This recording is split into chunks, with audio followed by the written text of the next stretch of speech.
BBC presents My Word.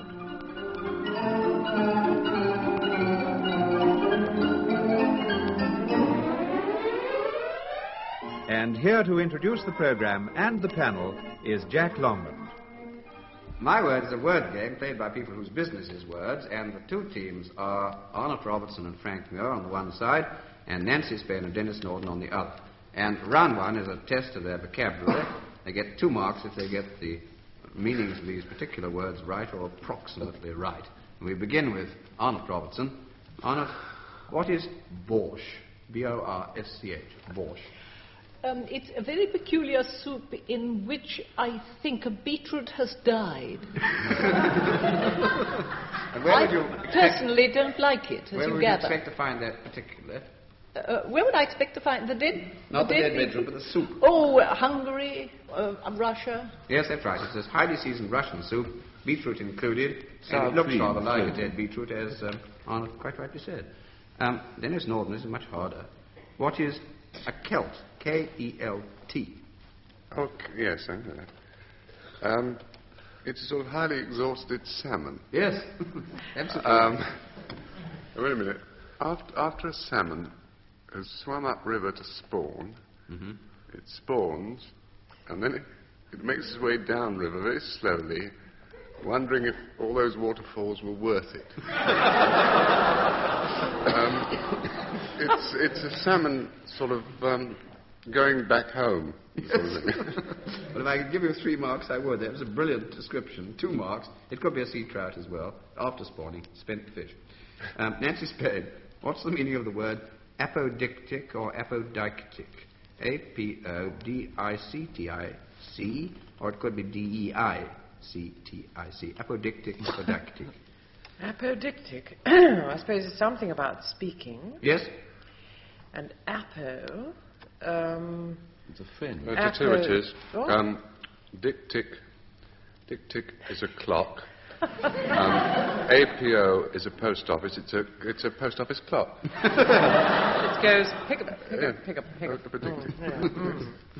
No marks so far. There's something to do with speaking. Well, yes, I think you would normally have to speak it or write it. It means something which is clearly and quite incontestably demonstrated to be true. QED. A quid. All right, Frank, I've got quite a nasty one for you. I don't care. The meaning of the word excoriate. E-X-C-O-R-I-A-T-E. Excoriate. Excoriate. Well, let's break it down. X is algebraic for 10, as we know from the existentialists. Car is French for body. E8 is the London postal area for Hackney. So we have 10 French bodies in Hackney. It's a French strip review playing at the old Hackney Empire. If you will stick to the body and the strip, you're getting a great deal nearer the truth. Well, there's a piece of rather illiterate writing which has been passed by my lady partner, which says scar. Yes? Yes, right, 1 mark. Let us proceed no further with this charade. Well, if you say scar, I'll give you 1 out of 2. Well, I'll settle for that quite happily. It means to strip part of the skin from or to peel off. For instance, when you fall down and you lose a bit of skin, that bit that you've lost is excoriated. I've excoriated my thumb, So you have. And before we begin the second round, I give each team a quotation that I want them to write down, and then the 2 women members of the team study them during the rest of the program, we hope, and at the end, I ask them where the quotations come from. Now, Arnot Robertson with Frank Muir, your quotation is, "A rose by any other name would smell as sweet," and Nancy Spain with Denis listening in, "The lowing herd winds slowly o'er the lea." And then at the end of the program, I ask Frank and Denis to give me their particular and rather peculiar ideas of how these words came to be written. And I don't want the answers now.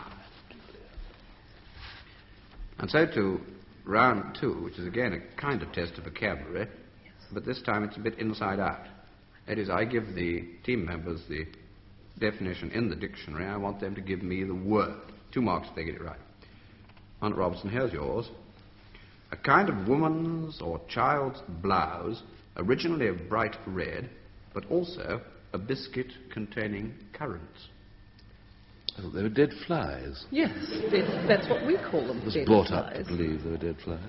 Biscuits with dead flies in them, a Garibaldi biscuit. That's right. That's Is it? I never heard of that. Garibaldi, which is a kind of biscuit, but it originally derives from the red shirts worn by the followers of Garibaldi, the Italian patriot, who really did march on Rome, and not in a bogus way like Mussolini tried to do. Denis Norden, yours is, as a definition, introduced beneath the skin. Well, that's two complete strangers playing in a pantomime horse.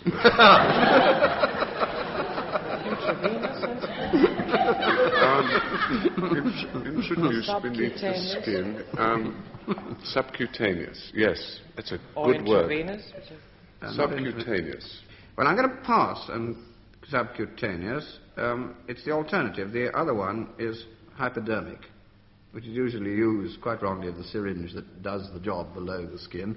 But either of those, hypodermic is the Greek and subcutaneous is the Latin. 2 marks, I think that's fair. All right, Nancy Spain, this is yours. Hatred of marriage. Husband. No? You're getting there, but not the first bit was wrong. Misogamy. Yes. Misogamy it is, hatred of marriage, That's whereas the stuff you misogyny make is wardrobes hatred on. of women, which is quite different. Frank, your turn.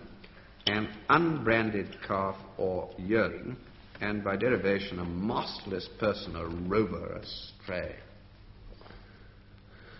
Unbranded, presumably American. Yes. Unbranded. I always buy branded goods, actually. I'm not very familiar with the unbranded ones.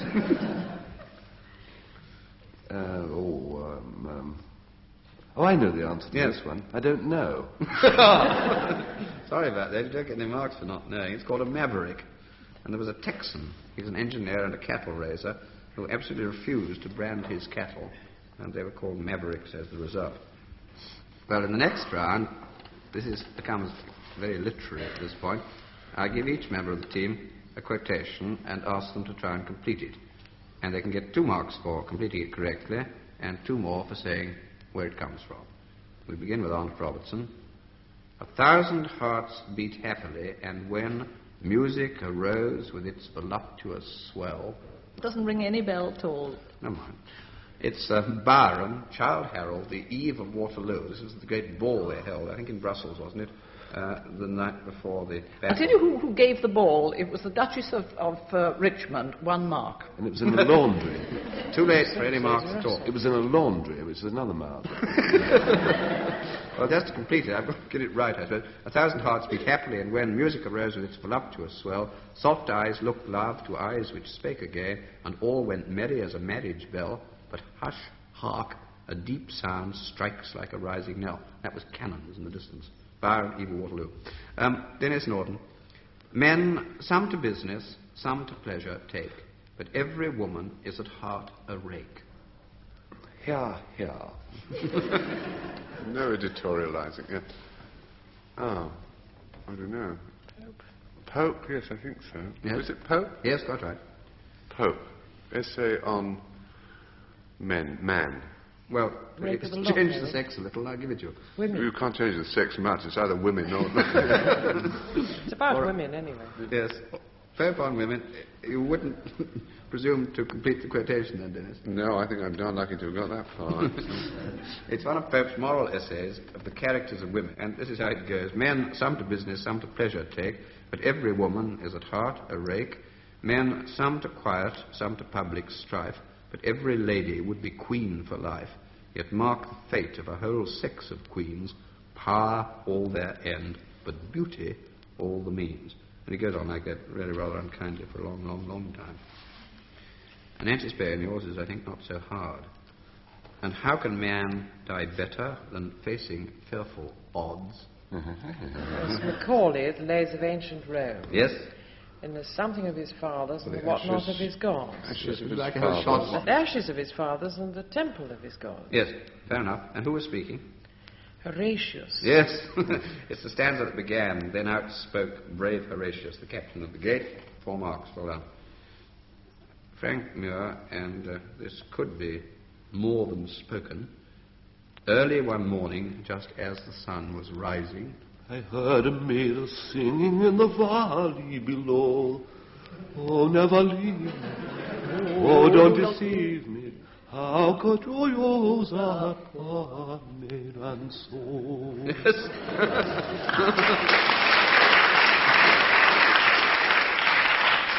Yes, cries of author.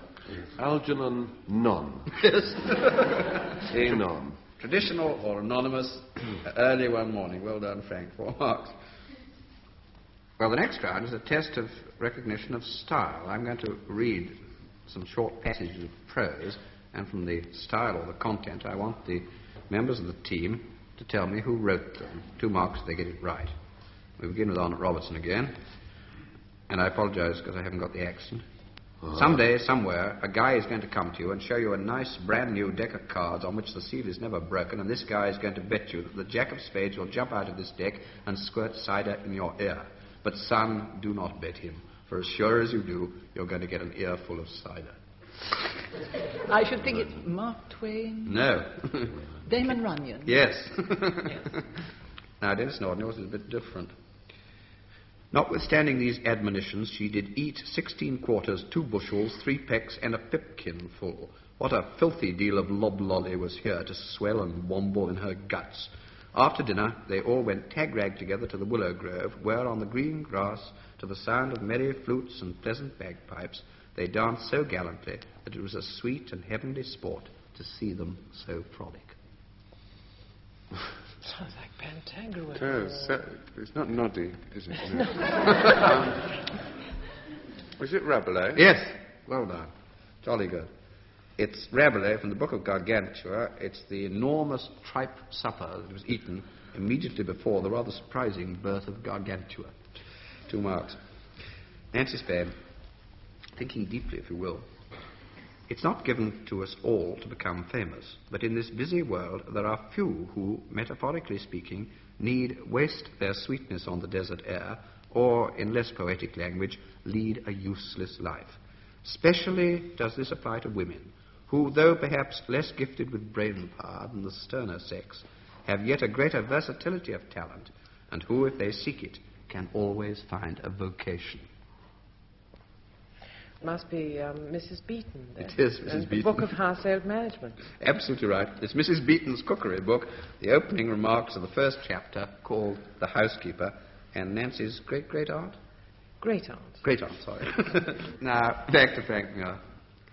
The English have no respect for their language and will not teach their children to speak it. It is impossible for an Englishman to open his mouth without making some other Englishman despise him. Why can't the English? Yes. This is George Bernard Shaw Yes. In? Pygmalion. Yes, the preface to Pygmalion by George Bernard Shaw, not Pygmalion likely, that's the one. Well done.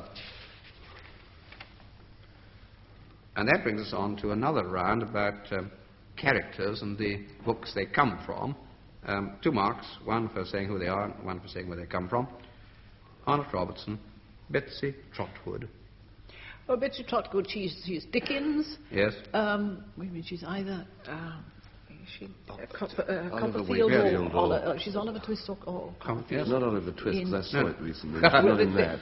then she's Settle for- David Copperfield. Settling for David Copperfield. Quite right, 2 marks. The old woman with a soft heart and a sharp tongue who looked after David Copperfield himself. Played by Edna May Edna May Oliver. Denis Norden, Justice Shallow. Shakespeare. Yes. What was it? Nimrod one of the- and all that lot. Is it The Merry Wives of Windsor? Yes, quite right. And in one of the others, but that'll do. He is rather absurd country justice or magistrate in The Merry Wives of Windsor and in Henry IV, Part 2. Nancy Spain, Peter Jackson. Cigar Merchant. Yes, by Gilbert Franco. Yes, hero of Gilbert Franco's novel, Peter Jackson's Cigar Merchant. and Frank Muir, Dr. Petrie. Dr. Petrie was the man against whom Dr. Fu Manchu stubbed his toes. Dr. Petrie and Nayland Smith. Fair enough. And author? Who foiled his Sax Roma. Sax Roma's novel about Dr. Fu Manchu. This was the chap who was always being kidnapped by Dr. Fu Manchu, together with his old chum Nayland Smith. Well done.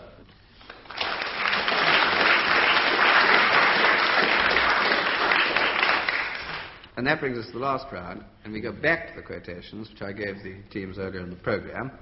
And beginning with Arnot Robertson, for 2 marks, can you give me the origin of your particular quotation? If you remember, it was, "A rose by any other name would smell as sweet." It's Juliet in Romeo and Juliet Shakespeare. Quite right, it's that long one, "Wherefore art thou Romeo?" Romeo. Well done, 2 marks. Well, now, Nancy Spain, the origin of your quotation, which was, "The lowing herd winds slowly o'er the lea." It's by T. Gray, and Yes. it's the Elegy in the Country Churchyard. It's the first stanza of Gray's Elegy in a Country Churchyard. Well, now I go back to Frank Muir and Denis Norden and ask them to tell me their explanation of how these quotations really came into being. And on this occasion, I want you to help, because the marks will go to whichever unlikely explanation receives the larger amount of applause from you here in the studio. And so, Frank Muir first, what really happened with "A rose by any other name would smell as sweet"? For the next 45 minutes or so, I want to talk to you about a truly British musical comedy. This I have written. My musical comedy is called A Rose. We open in Covent Garden early one morning, Covent Garden Market. There is a little girl, a rather sweet little girl, at a little flower stall. And her name is, it's just a name I've dreamt up, it's Eliza Doolittle. And she's there with her friend Connie Pickering. And they're sitting there rather cold amongst their flowers, and on walks a young, if you can believe me, a young professor of phonetics. And his name is Professor Higgins. And he's very lonely and very sad, and he goes over to their stall, and he picks up a rose and said, "I'd rather like to buy this, if I may." And he put it in his buttonhole, and he wanders away, and Eliza says, "Give me him for 6 months, and let me teach him to talk as we do, and I could transform his whole life. I'll make him an happy man." And Miss Pickering says, "Oh, well, if you think so." So they call him over, and they say, "You're lonely, love?" He said, "Well, I am rather, actually, yes." And Miss Pickering said, "Well, I'll tell you what, if you put yourself in our hands, we'll get you with it, and you'll be one of us, you know, you can have fun." And he said, "It's most frightfully decent of you, because I'm rather lonely." So they take him back to their lodgings, and they work at him. And then you get this big scene, which is the end of the first half, which I think is going to be theatrically dynamite, where they train him, and they say, "Come on now, Hammersmith, Arrow, and Hampstead Heath." And he goes, "Hammersmith, Arrow, and Hampstead Heath." They say, No, you're not with it, dear. Hammersmith, Arrow, and Hampstead Heath." And then eventually, at this great moment, he suddenly gets it, and he goes, "Hammersmith, Adder, and Hampstead Heath." And she says, "He's got it! He's got it! By Jove, I think he's got it!" And that goes into a cha-cha routine and everything. And that's the end of the curtain on this great sort of joy. And the second act, the stage is now reset, and it's really rather lovely. The setting is the West Ham Greyhound race track. And all these kids are with it over there, you see, and all hanging on the rails and all shout, go on, number 4, get going there.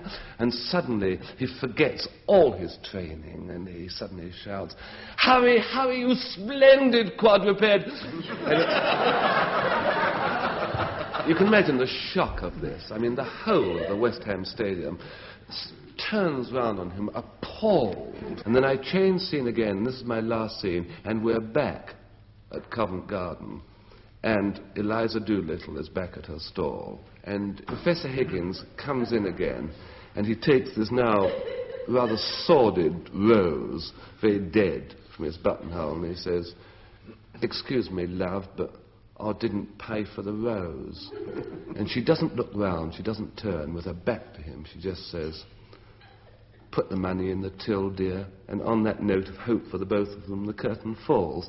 You see, now that is my musical comedy, my completely original musical, which I feel, you know, a terrific thing. I call it A Rose. I don't use my own name, I use my pen name, which is Neame.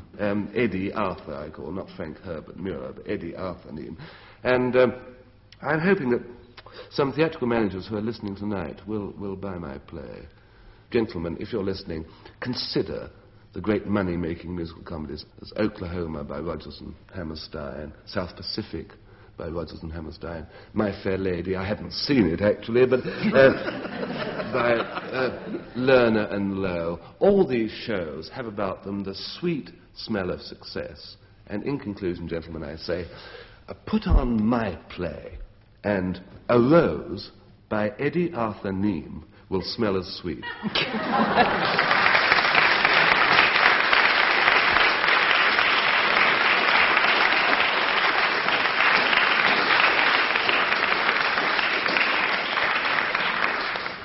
Well, the angry shade of George Bernard Shaw is grumbling wherever it happens to be. And we pass on to Denis Norden. And if you remember, his quotation was, the lowing herd winds slowly o'er the lea. From Gray's Elegy. Actually, the lowing herd winds slowly o'er the lea is tattooed on my thigh. This came about in rather an odd way. I think anything tattooed on your thigh comes about in rather an odd way. But, I was given for Christmas this tattoo voucher. It's a voucher for tattooing to the value of 4 9pence at this chap in the East India Dock Road. I went along there to this tattooist, handsome Harry Hargreaves, Professor Hargreaves actually, his name was. Very nice man. Quite a well-known tattooist. He has designs on very many well-known ladies that you may know. And he greeted me warmly, took the voucher, and he said, now, so what would you like? He said, I do a very good thing, a special thing, he said, which is a dancing girl. He says, well, I tattoo on your arm. He said, and if you flex your muscles, you sort of move sinuous. I said, well, I don't sort of often flex my muscles. It's my job, you know, I don't, it's not sort of an outdoor job, I'm sedentary. And he said, go on, he said, you don't look a day over... I said, no. Anyway, I explained to him, you see, exactly what I did for a living, and he said, oh, of course. He said, I know, yes, he said, you're in that programme, aren't you? Whose word is it? So he said, I'll tell you what I'll do for you, he said, because I have this special line, he said, like, you've been in, like, the quotations business. He said, I do this line of tattooing quotations, my literary line, I call it. So I said, really? Well, what is that? He said, well, I have a special thing. See, I tattoo a quotation on any part of your body and a quotation as a relevancy to that part of the body. I said, well, such as? So he said, well, example, he said, and he put his hand on the left side of my chest, if you'll pardon the outspokenness, and he said, now, what have you got there? So I said, well, the same as everybody else, 3 vests and an iodine locket. And he said, no, under... I said, well, my heart. He said, exactly. He said, I tattoo there a quotation. He smiled a sort of sickly smile and curled up on the floor, and the subsequent proceedings interested him no more. I said, what's that? He said, quotation. You recognise that? You and your gentleman in your position? He said, Bret Hart. Oh, I said, doubtfully, like. No, I said, it's a bit recherche. He said, well, I've got a better one. He said, how about having... He said, you're a London gentleman, aren't you? I said, yes. He said, how about having, oh, Danny boy, the pipes are calling. So I said, why? And he said, London, derriere, you see. And I very nearly fell for that, you see. I said, no, I wouldn't really like it. I think on my leg. Have you any quotation you could put on my leg? And he said, leave it to me, I'll surprise you. He said, let me put you up, because they do it with an anaesthetic, you know. And he gave me this anaesthetic, which is jolly good. They don't stick anything in you. It's this new type of anaesthetic. You don't have to inhale. It's called a hammer. And when I woke up, there it was, tattooed right across my thigh, the lowing herd winds slowly o'er the lea. And you know, I never got the connection. Not until tonight, not until 3 minutes ago. And of course, it's obvious why it should be on my leg. It's Gray's L.E.G.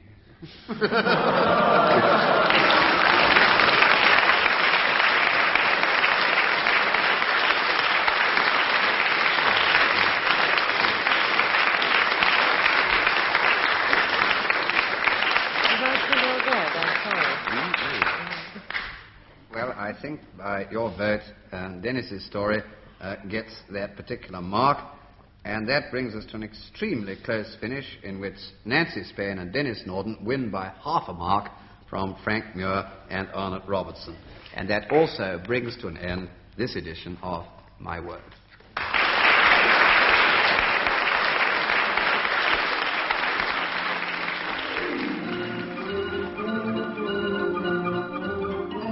In My Word, you heard E. Arnot Robertson, Nancy Spain, Frank Muir, and Denis Norden, introduced by Jack Longman.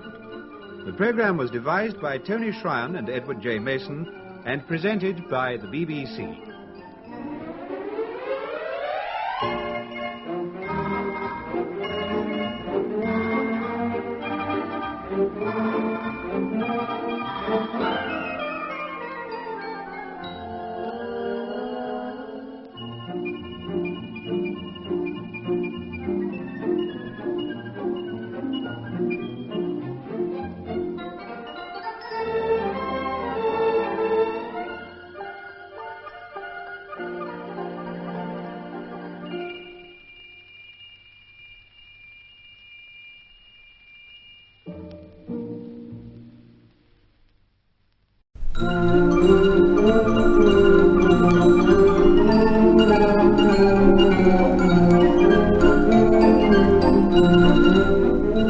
The BBC presents My Word.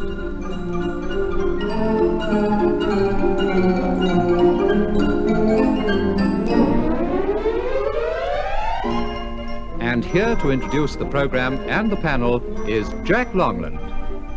My Word is a word game played by people whose business is words, and this is a special Christmas edition. And those taking part are Denis Powell, Nancy Spain, Frank Muir, and Denis Norden. And so, straight on into round one, which tries to test their vocabulary. 2 marks if they can give me the meaning of the following words reasonably correctly. We begin with Denis Powell. Meaning, Denis, of the word hyperphysical. Hyperphysical. Hyper always means something going beyond. Yes? And physical means physical, I think. Yeah. Going beyond the physical. In what sense? Supernatural. Yes, supernatural it is. Denis Norden, what is a luge? L-U-G-E. A luge? My learned friend has just whispered in my ear that it's a toboggan. Yes, you're dead right. Where would you normally Where would you normally find it? Where I normally find it? Well, if it was winter, I would find it in on the snow. If it was summer, I would find it in the back of the garage. I give up. 2 marks. Switzerland, I'm trying to get out of you. It's a short raised toboggan, not the fastest kind, which is a bobsleigh, which you run down the cresta with 4 or 2 chaps very frightened on it. But the luge is what you take about down the streets and so on. Nancy Spain, what is, or are Saturnalia, or it can be a Saturnalia. A happy Christmas. Well, not quite. Well, it would have to happen on a Saturday, No. and you'd all have to get roaring back. It's an orgy, really. A Yes. Roman and orgy. where did it start? Oh, yes, sorry. you've What got do you it. mean? Yes.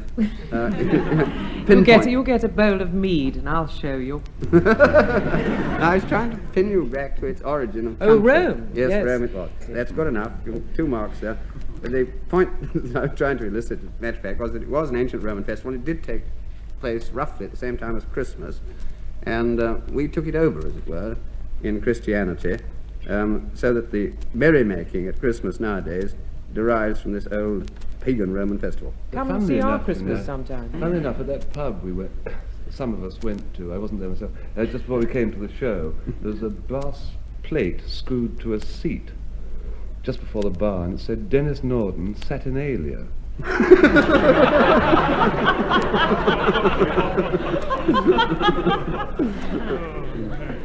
I'm sure that's quite true. And back to Frank Muir himself. What is a bibber?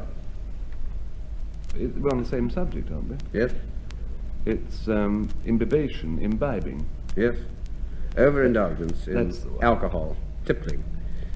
I've heard of these chaps. Well, before we start round 2, what I now do is to give each of the 2 teams a quotation, and I want them to write it down. And then I want the 2 women members of the team to study their quotations, and at the end of the program I shall ask them where they come from. Nancy Spain and Denis Norden, yours is A New Broom Sweeps Clean, and Denis Powell and Frank Muir, yours, He Who Laughs Last Laughs the Longest. And then at the end of the program I ask Frank and Denis to give me their idea of how these words came to be said or written, and I don't want any of these answers now. And so on to round 2. Well, Christmas is perhaps almost the only time in these days of TV when party games seem to be still played and enjoyed. And here are some party games that have been played and enjoyed, anyway, played, ever since early Victorian times, and even before. And I want to know what they are. 2 marks for a right description. Denis Powell, Crambo. Crambo, it's usually dumb, I think, isn't it? It can be, that's one version. It's one of those things where you pretend to be somebody else. Yes, Sometimes- you would pretend to be yes, someone else, I yes. think. It's a kind of charade. Yes, charade. I'm going to give you 1 mark. The game is that a player in one team gives a word, and either his opponent or the whole team of opponents must give a rhyme to it. That's the ordinary spoken version. The dumb crambo, one side has to guess a word, of which a rhyme is given by representing other rhymes in mime, which is very much harder. Denis Norden, the game, Lou, L-O-O. The game.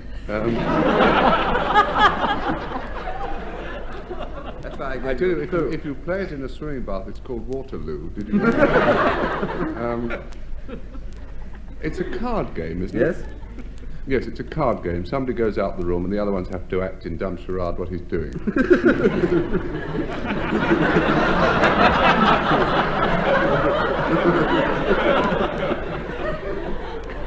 Half a mark so far.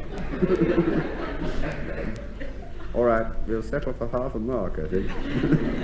Victorian card game. The penalties are put into a common pool, and the winner ultimately took the whole lot. All right, Nancy Spain. Snapdragon, and not the flower. Snapdragon. Oh, it's dreadful. You have a whole heap of flame, burning brandy as a rule, and you have these raisins and almonds and things. And you have to rush in and get one. Actually, I'm very good at it because I have asbestos fingernails. Yes. The point is that you're not allowed to wear gloves or protect yourself. That's It's it. known as a good hand for pastry, what I have. That's it. That is a vivid description by Nancy of Snapdragon. Frank Muir. The game, Up Jenkins. To be played in the workhouse. Remember, the very famous workhouse character was called Jenkins, from the well-known ballad. An upspake one bold warrior, whose voice was bold as brass, but that was Jenkins. The way we used to play it, actually, when I was a ladling, was we or used to drink a bottle of whiskey, and the one who could get out was called Jenkins. It doesn't seem to be much point. I mean, it's just as silly as plucking red-hot raisins out of. I mean, there has to be a raison d'etre for all these things. I think, You haven't really described the game yet, Frank. I've never heard of it. All right. Wait, hang on, Jack. One minute. Help coming. Yes, you secrete something in your hand. Yes. Oh, yes, and you have to guess which hand is holding the coin. Yes, you absolutely did right. You got there in the end. Great deal of Do you mean help, that you have to guess which hands, or other people have to guess? After the bottle of whiskey, And the variation. Lobster pots. which are the 5 hands? Yeah. I only hope listeners have got a really sort of clear understanding now of the rules of Up Jenkins. Well, now, in the next round, this is much more serious. This is questions from literature, and I give each member of the team a quotation and ask them to complete it, the following line or the line after that, a couple if they like. 2 marks if they complete the quotation, and 2 more if they get the source it comes from right. Denis Powell, at Christmas I no more desire a rose. Shakespeare. I should Yes, say. Shakespeare it is. No more desire a rose. All right. Can we skip poetry and get back to prose? 2 marks for Shakespeare. But the quotation comes from Love's Labour's Lost. It's said by Byron, one of the characters in the play. At Christmas I no more desire a rose than wish a snow in May's newfangled mirth, but like of each thing that in season grows. Then Denis Norden, how blessed, how envied were our life, could we but scape the poulterer's knife. Turkeys. Yes, it's obviously Yes. about turkeys. Yes? I don't know. I've never heard it. I think Jack, you it won't distress me if I don't hear it again. But I'm afraid you've got to, because I've got to complete it. But I'll give you 1 for turkeys. How blessed, how envied were our life, could we but scape the poulterer's knife, but man cursed man on turkeys praise, and Christmas shortens all our days. John Gay, who wrote the Beggar's Opera also, fables the turkey and the ant. Nancy Spain, a little bit of cheating, because this is more New Year than Christmas. Ring out wild bells to the wild sky, the flying cloud, the frosty light. It's by Tennyson. Yes? The year is dying Yes. in the night. Ring out wild bells and let him die. Well done. Absolutely right. Johnny mean. Well done. 4 marks. Tennyson in memoriam. 4 marks.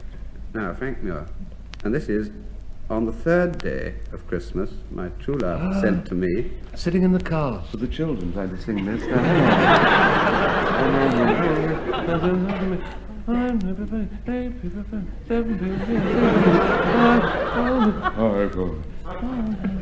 Three French hens, 2 turtle doves, and a partridge in a pear. Absolutely right.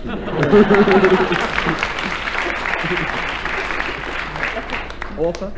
A partridge.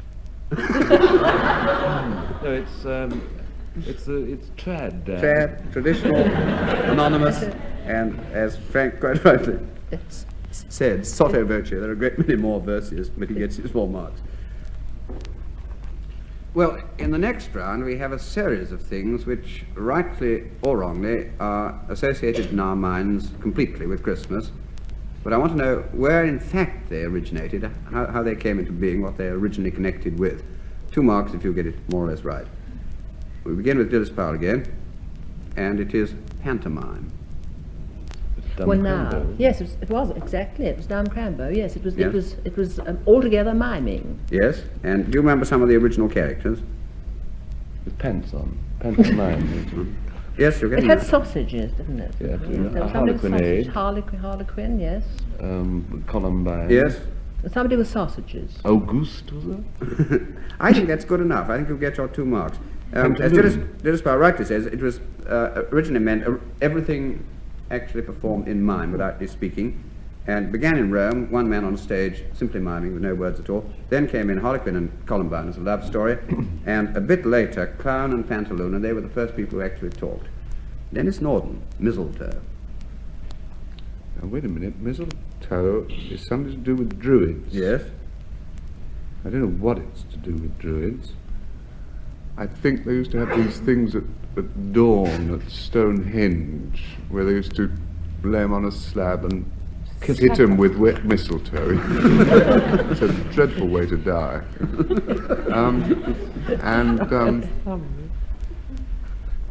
Then it became adopted for Christmas. That's it. Yeah. With a silver sickle. Yes. I think that's nearly good enough. Yes, I think 2 marks. I hope it is. It doesn't make sense to me, but it Well, it's originally mistletoe, which is a twig of basil. That's an Anglo-Saxon word, and it's supposed that the Druids, if they ever existed, used it in their festivals, and because they were pagans and did use it, that's why even to this day you don't find mistletoe in decorations in churches at Christmas. The other odd thing, which I never knew before, but I've been told now, is that when you kiss under the mistletoe, it should mean that each man who steals a kiss should also take a berry, and when all the berries have gone off that bit of twig, then the kissing ought to stop, but it doesn't always. We start on the holly then.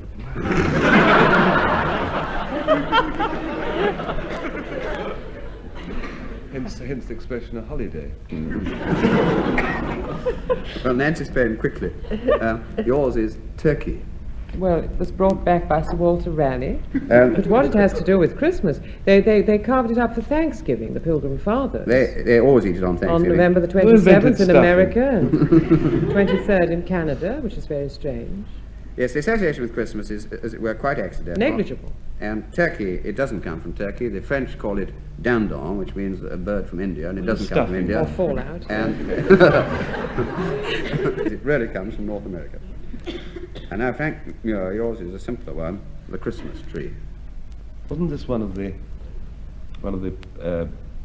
Teutonic pleasantries introduced into the country by Prince Albert? Yes, quite right, Prince Consort, Queen Victoria. We didn't have Christmas trees here at all. Santa Claus, too, he introduced. Santa Claus, the German for St. Nicholas, he introduced that too, and Christmas trees came in with him, though there was a sort of biblical reference given to it in Isaiah. The glory of Lebanon shall come unto thee, the fir tree, the pine tree, and the box together to beautify the place of my sanctuary. But the best sort of version of this is that the Prince Consort did it, and that's why we have them. Well, now we come to the last round, and I go back to the quotations that I gave to the 2 teams earlier in the programme. And first of all, Nancy Spain, for 2 marks, can you give me the origin of your quotation, which was, "A new broom sweeps clean"? Well, I honestly can't, but I will try. I mean, I don't know, but I will have a guess. Well, do. I think it might be said by a politician, Yeah. and I think it might have been reported by a reporter of the time. Well, there were actual chaps who did, in fact, put it. Whether it was they were the first people to do it, I just wouldn't know. I'm sure it was said by some politician. Well, it was lots of times, but... Since, you mean? Yes. The first time? First time. Oh. I really don't know. Well, it was John Hayward Proverbs in the 16th century and John Lilly and Euphues a bit later. Well, they're still in the 16th century. The green new broom sweeps clean, or well, I wot, a new broom sweepeth clean. So it comes back. Well, I as wot, we I know. like it. That's That one right. got really into character, didn't it? Well, I wot. don't think I give you any marks for that. I'm sorry. What I will. No, I agree. Now, Denis Powell, the origin of yours. He who laughs last laughs the longest. Well, I was going to say that it's trad, but I begin to wonder if it isn't Aesop or something like that. It ought to be Aesop. I think your trad Admit is, it. You like is trad probably better. good enough. Make him look up Aesop. I think it's an Aesop. No, I can give you people who did quote it, but I think it was a common proverb in all languages before it turns up in literature at all. Quoted by John Vanbrugh in a play, and it's quoted by Walter Scott in Favour of the Peak, though he rather learnedly puts it back into the French, il rit bien qui rit le dernier. So that I think it's a common proverb, and it's not wrong to say that. It's usually Two he who marks. laughs last has only just seen the joke, hasn't he? Is that true? Well, now I'm going to ask Denis and Frank to give me their explanations of how these quotations came into being. And on this occasion, I want you as the audience to help, because the marks will go to whichever of the 2 unlikely explanations draws your greater mirth or applause. So back we go to Denis Norden and ask him what really happened with this phrase, "A new broom sweeps clean." Well, it's terribly difficult buying Christmas presents for children. I have a daughter.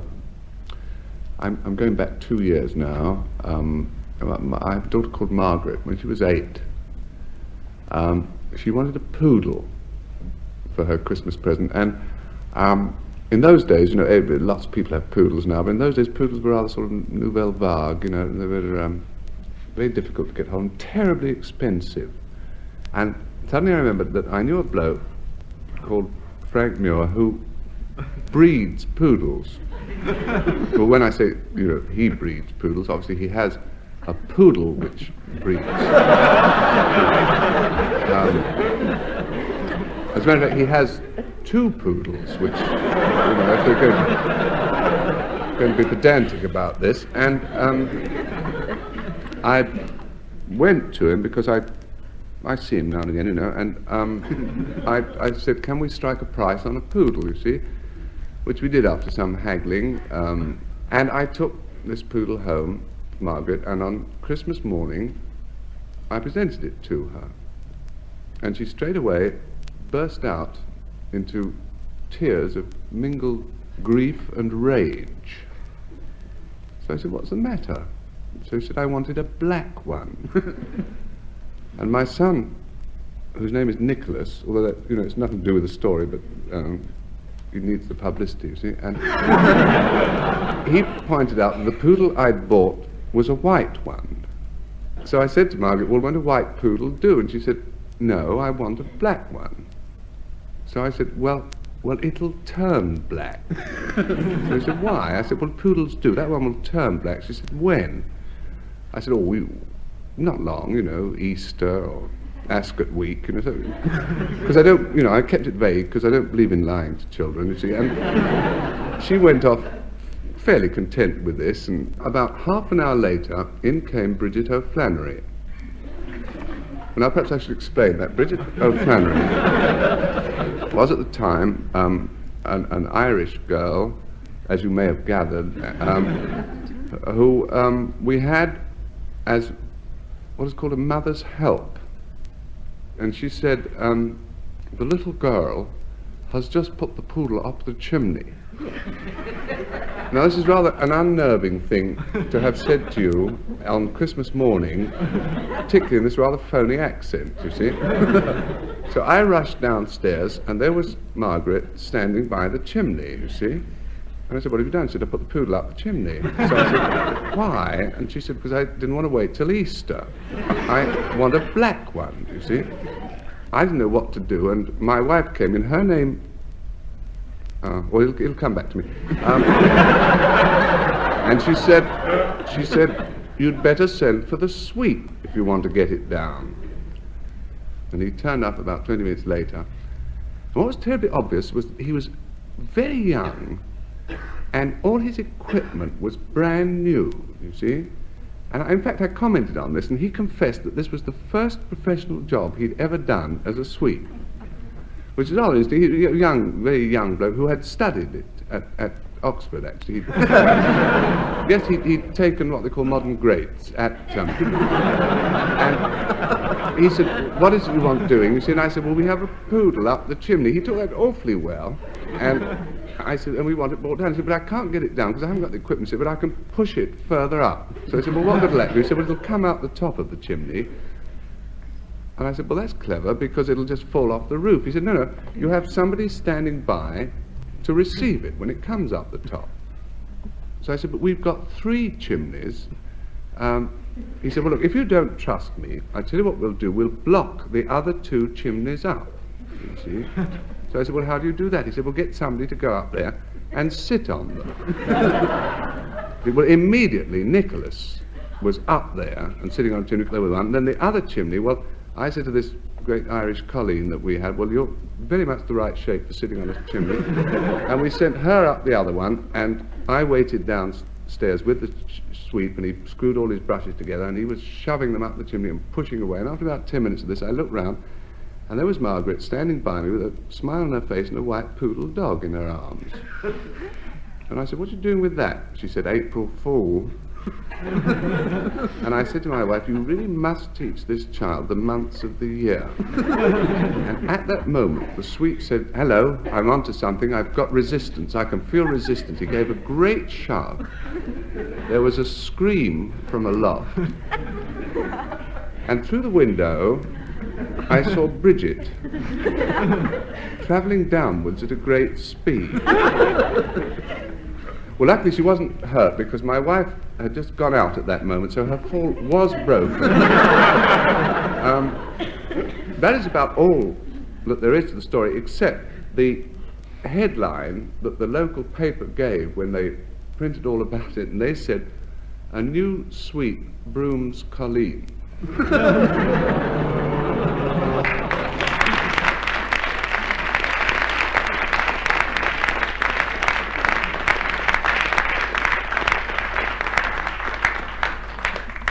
I just didn't see how he was going to get out of that at the end, but he did.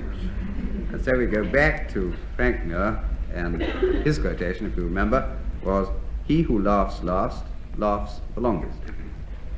Well, my explanation of this is very brief. It was said by Frédéric Chopin in March 1851. Well, it was after he had this lobster, you see. Well, you know, he was staying with the Abbé Liszt at the time, the composer. No, well, you see, Frédéric Chopin had been to London to play for Queen Victoria. He'd had a cup of tea and an Osborne biscuit afterwards,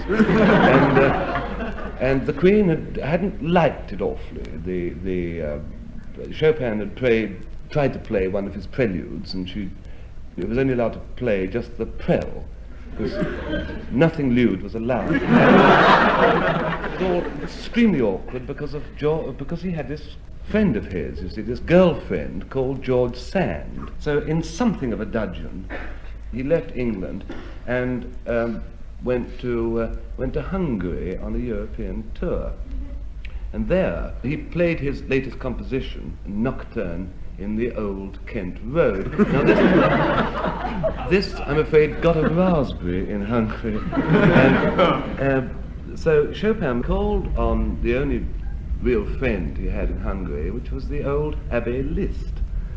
And his compositions, of course, one knows his wonderful Liebestraum, you know, which is a light, dry hock. And of course, Chopin stayed with Liszt because Liszt himself was only too glad of the company, because he sat all day in his etude or study and composed these piano pieces, and he composed this magnificent thing which went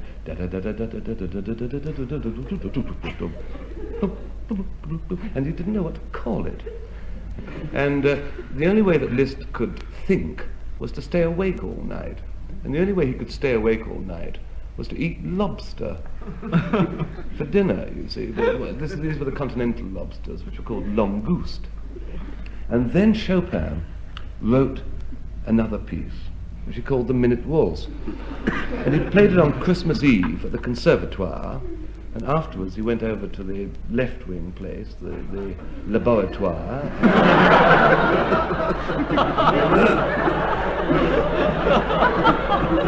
And when he got back home, it was rather late Christmas Eve, it was really Christmas morning, and Abbé Liszt waited up, and he said, "How did it go?" And he said, "Not at all well. In fact, I got my second Hungarian raspberry." Liszt said, "That is my title. That is what my piece will call, da-da-da-da-da-da, the Second Hungarian Rhapsody." And he was so terribly grateful to Chopin. He said, "We'll have an extra large Christmas dinner."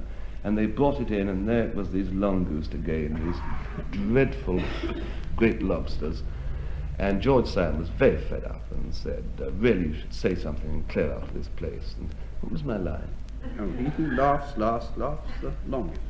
Oh, and yes, that's right. Yes, of course. And he said, "Why don't we just go somewhere else and have a decent Christmas dinner?" And old Chopin placed his hand on George Sand's arm and said, "No, he who loves Liszt loves the langouste."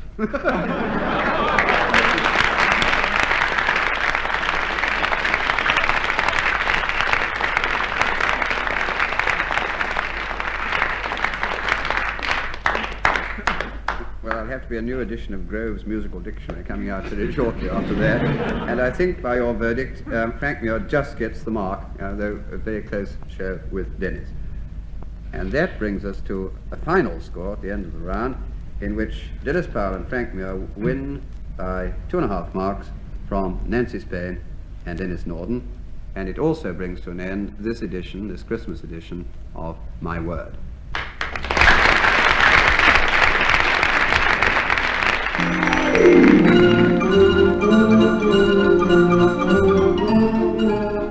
In My Word, you heard Denis Powell, Nancy Spain, Frank Muir and Denis Norden, introduced by Jack Longland.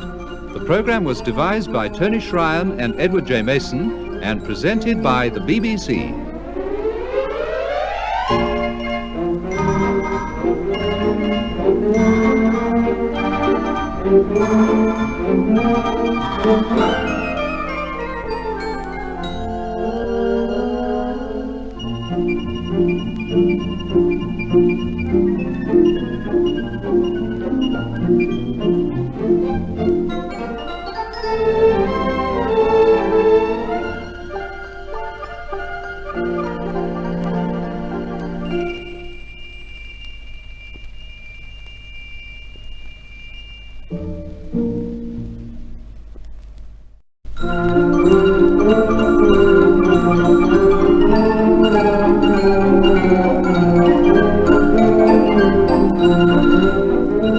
The BBC presents My Word.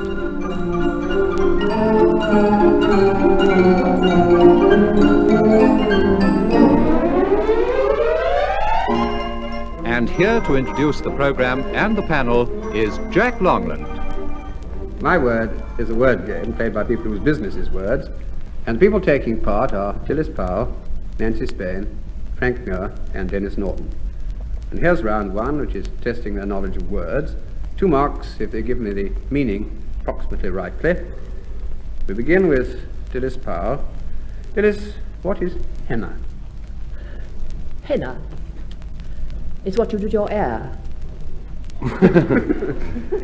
Could you... Isn't it? I think so. I want to be quite sure before I give you your 2 marks. Henna, What henna, happens if you old do? iron. Well, it's a kind of... I don't do it. It's a kind of thing that makes your hair red. Yes, and what is it in itself? It's an herb.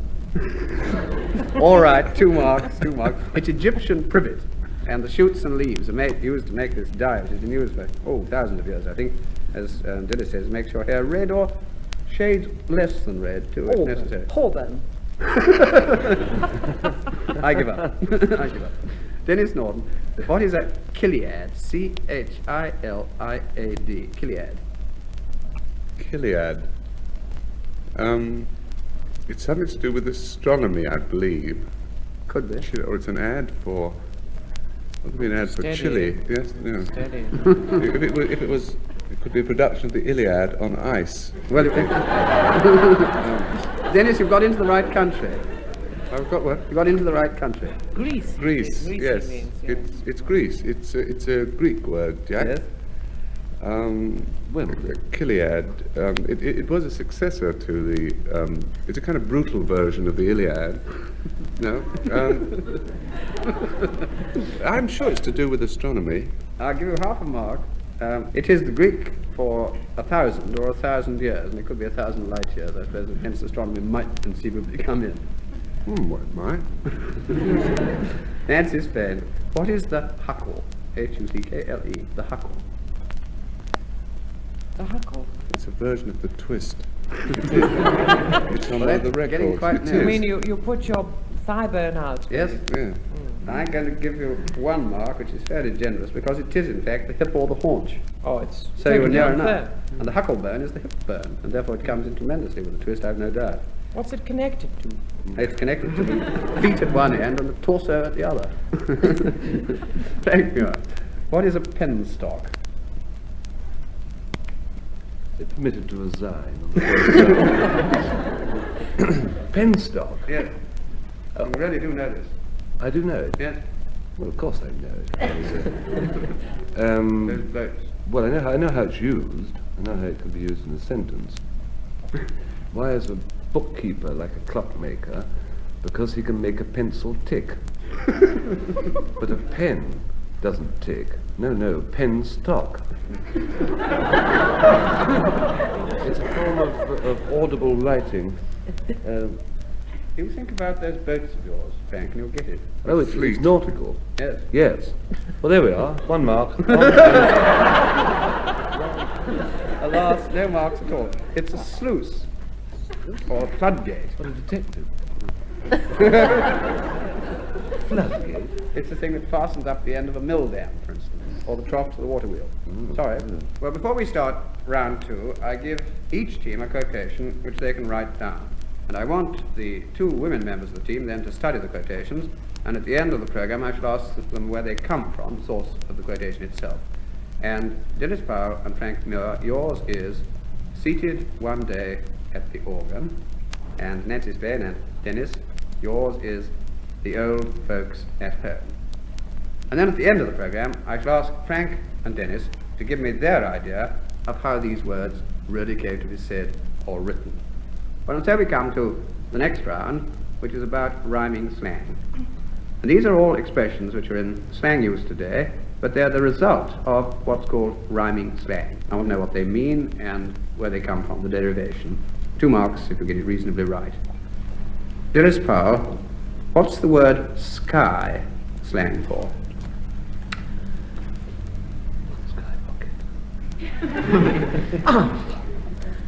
Skyrocket.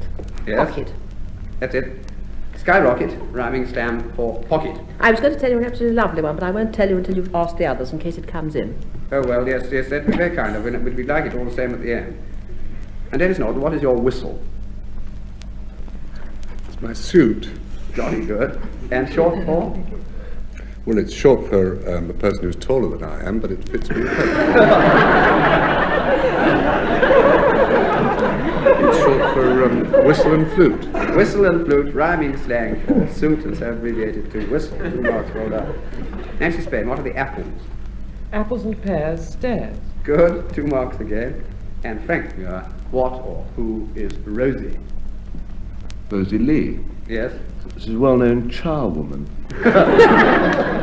So therefore, Rosie Lee Tea. Rosie Lee Tea it is, 2 marks. Dillis, what was yours? Oh, mine was, will you sausage me a gooses? Which With is pleasure, means dear. cash. You will you? Come on then. Cash me a check. That means That's very difficult. sausage, sausage and mash cash. Yeah. Goose's neck check. Jolly good. Well, that's going to be very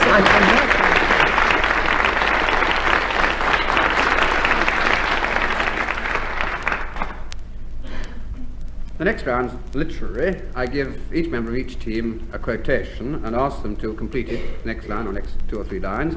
2 marks if they fairly correctly complete it, and 2 more if they say where it comes from. And here's yours, Denis Powell. Can storied urn or animated bust back to its mansion call the fleeting breath? Well, it comes from Gray's elegy Right? By Gray. by Gray, which is an elegy, which was written in the churchyard. Yes. That's something which I don't believe exists, called Stopoges. Oh, it exists. Yes, it exists, right? Yes. Famous. It does, Does it? yeah. Just wait till the letters start coming in.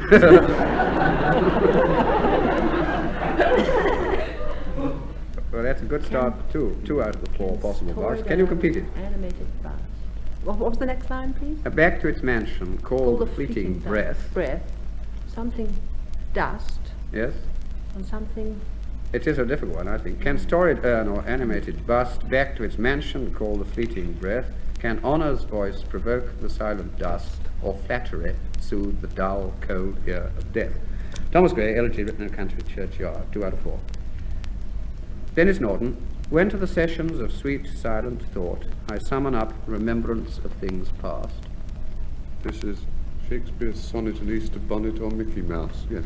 Yes? It's Shakespeare's sonnet. Now, wait a minute. Remembrance of things past. I don't know how it goes on. I know it ends about this friend of his, when he thinks of this friend of his, all these things that die Yes? don't matter so much. Yes? He puts it a bit more poetically than that. Yes, a bit. Each man to his trade, you know. But I don't know how the next 2 lines go. 2, I think, out of 4. When to the sessions of sweet silent thought I summon up remembrance of things past, I sigh the lack of many a thing I sought, and with old woes new wail my dear time's waste. Shakespeare, sonnet number 30. Nancy Spain. Souls of poets dead and gone, what Elysium have ye known, happy field or mossy cavern? Oh, something, the Mermaid Tavern. Yes. It's Keats. Yes. It's the bit about the Mermaid Tavern. Pledging with many a smack the mermaids in the almanac. Zodiac. But there now. Old Keats's Merminac. Yes, I think you get 3 out of 4, although we haven't got the next line. With contented smack. Yes, pledging with contented smack the mermaid in the Zodiac. But still, what are your lines? Those come a bit later. Yeah, but tell me your lines again. I will. Souls of poets dead and gone, what Elysium have ye known, happy field or mossy cavern, choicer than the Mermaid Tavern? Have ye tippled drink more fine than mine host's canary wine? John Keats, lines on the Mermaid Tavern. 3 out of 4. Frank Muir. I took the oars, the pilot's boy who now doth crazy go. I took the oars, and now the boy doth crazy go. Is this... did shout out across the boat, row, row, quick, quick, row.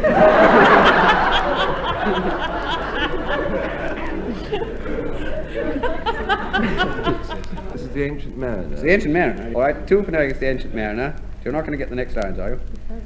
I'm not, personally, no. Maybe the audience will.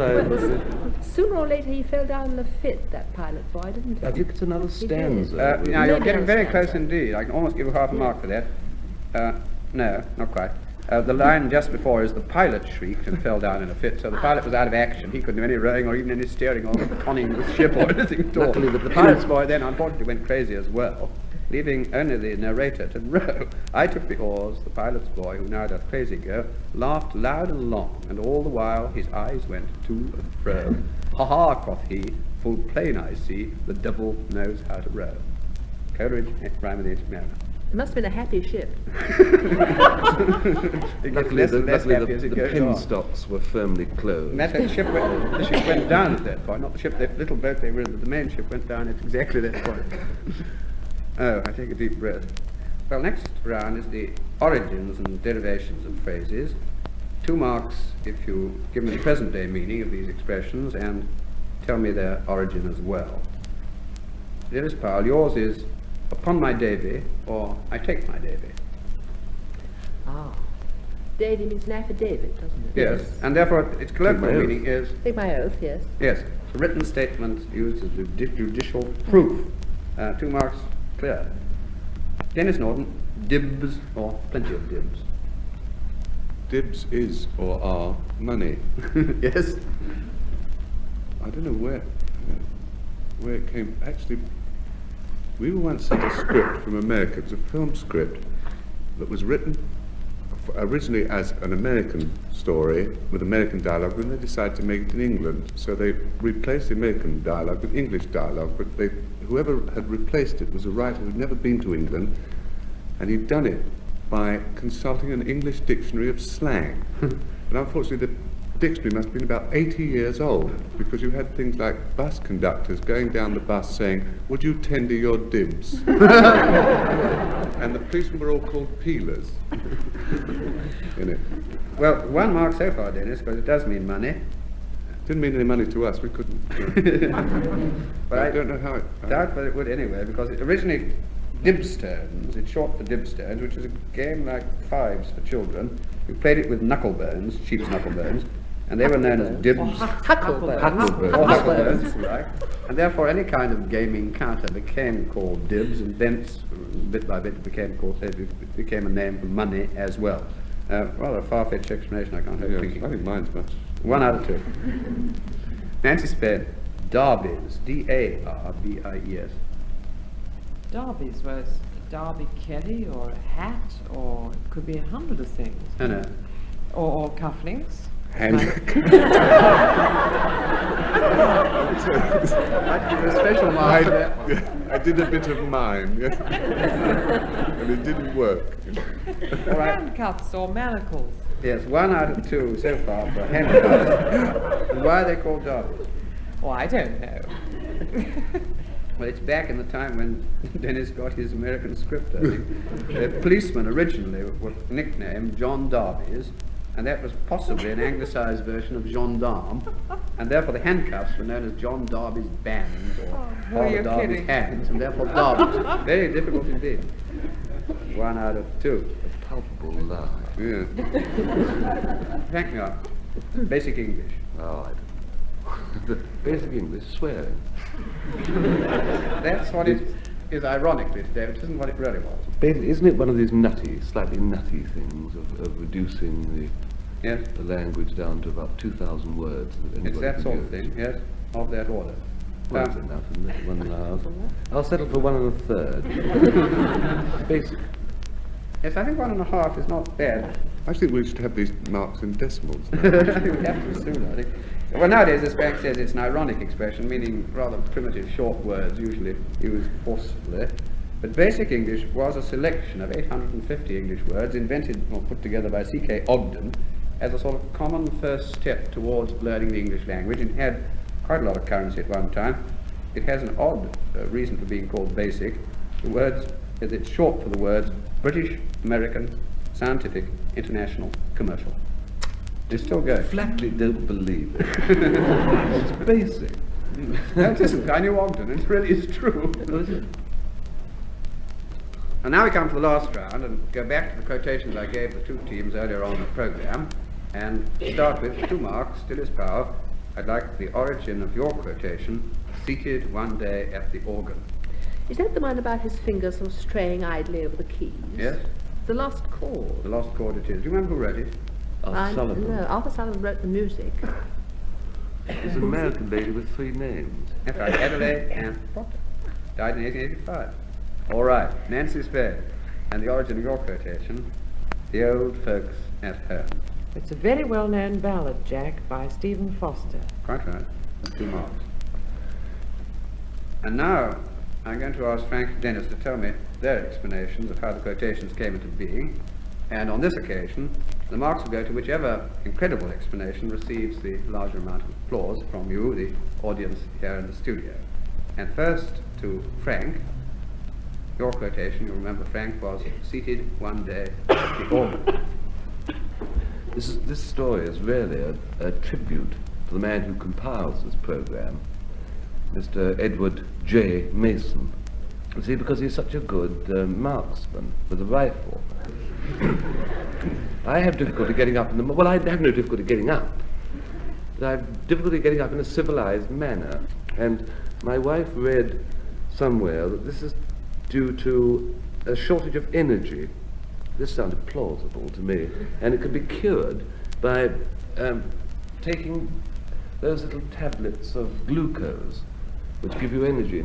So she gave me a packet of these things, and that's really why Ted... No, I haven't filled it in yet, have I? Yeah. Well, you see, this morning I got up, and my wife had given me the tablets, and I'd slipped them in my jacket pocket, and I woke up and shaved, and I was driving into work, and I got through Staines, and I remember looking in the driving mirror, and I realised I'd only shaved the right-hand side of my face. I'd entirely forgotten to shave the left-hand side. Then I realised, as I was driving, that I had a torn knee to my suit. The knee was torn out. So I was going to a My Word recording that evening with the left or down audience side unshaven, with a large hole in my knee. This was terribly worrying. And then I had a thought, actually, in the middle of the afternoon, that I'd left a suit at the same day cleaners the previous August. You see, if I could only just collect that suit, I could change, and before going on to the show, and be sort of fairly respectable.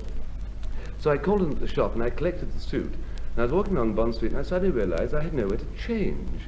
So I thought the best thing to do, probably in Bond Street, was to faint, and then an ambulance would come along, and I could probably get the attendant, if it was a lady, to turn her head, and I could change in the ambulance. So I sort of swooned gently away, clutching my good suit in Bond Street. and I got walked on by a rather large and muddy boxer dog, who then turned and expressed additional interest, so I got up. So when I got to my word, and I had a rotten supper because I had no time, and I dashed into a self-help, and I got caught up in the whole line of people hurrying past all those things, and I ended up with 3 lemon curd tarts, which made me go pardon, and a small white saucer of mustard pickles. But so I was in no great shape, and I thought the only thing to rally myself would be if I could get some sort of sudden thing of energy. And I suddenly realized this packet of glucose my wife had given me. So I surreptitiously took one hand off my knee, got a tablet, popped it in my mouth, and the show started. Well, the first round went round, and we came to the poetry round, and I suddenly realized that this tablet in my mouth wasn't melting the way a glucose tablet should. It was really being very peculiar indeed. So I chewed on it, and my jaw became fast lodged. I realized what had happened. My children always substituting things. And what had happened was that I realized the children had taken the glucose tablets out and substituted little bars of bubble gum.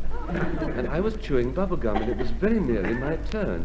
And this is terrible stuff, you know. I was chewing away, and I was breathing out, and suddenly a bubble started forming. And there was nothing I could do, because one hand was covering me, and the other hand... And the more I breathed, the more this awful pink sort of thing, the sphere, was developing in front of my face. And it was growing larger and larger, and the program might well have ceased. I mean, it would have been lost to the civilized world. And luckily, Edward J. Mason, Ted, actually had a gun with him. You see, that stick he carries isn't a stick, it's actually a very powerful air rifle, because he has a morbid fear of eagles, and he never moves. And Ted, who was looking for the back, realized the predicament I was in, and he opened the doors at the back of the studio, and he took careful aim with this air gun, and he shot, and there was a faint hiss, and the bubble collapsed, and my word was saved for the world. And that is really the story, and it's a tremendous tribute to Ted's marksmanship, because it's a good, 30 yards with an air gun, and an air gun isn't a very powerful thing, and I think it's a great tribute to his marksmanship. And that's really my story. I mean, you can talk if you will, about Robin Hood and his bow and arrow, but I say, if you want to see marksmanship, see Ted one day at the air gun.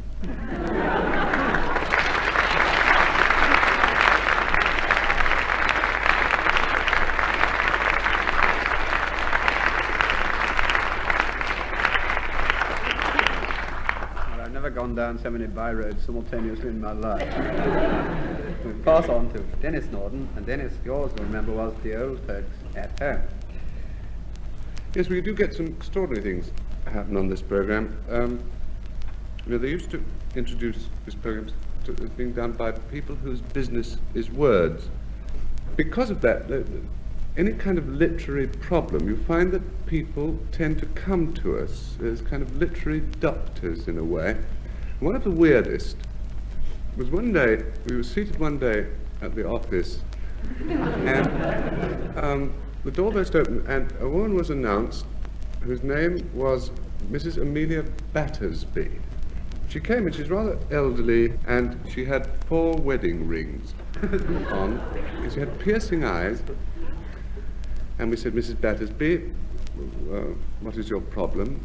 And she said, I am that most pitiful of creatures, person from Porlock. Now, that name, Porlock, it didn't exactly ring a bell. It was a sort of faint tinkle in my mind, if you know what I mean. And I was thinking, Porlock. There's some vaguely unpleasant association. Or is that wedlock? And suddenly the phrase "a person from Porlock" came back to me, and I said, Coleridge. And she said, exactly. And she reminded me of this story, which is a classic of literary legend, that Coleridge's poem, Kublai Khan, came to him in a dream. He dreamt the whole of the poem complete. And when he woke up, he ran to his desk and he wrote it down.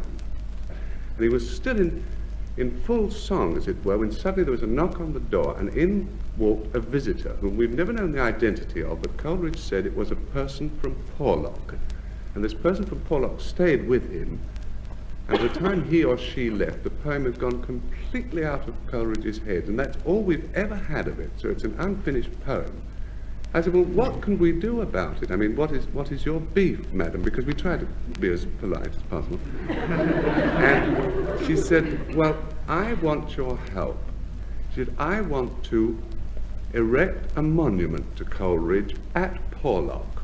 I said, well, what kind of monument? She said, well, in that poem, which starts, in Xanadu did Kublai Khan a stately pleasure dome decree, I would like to build a stately pleasure dome at Porlock in Somerset.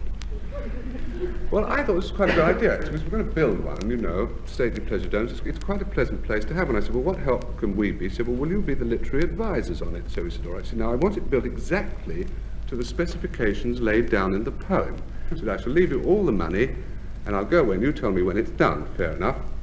So we had a wonderful 18 months, because it was lovely in the summer, Porlock there, and there was she had these 4 husbands, all of whom had left her plenty of bibs, and there was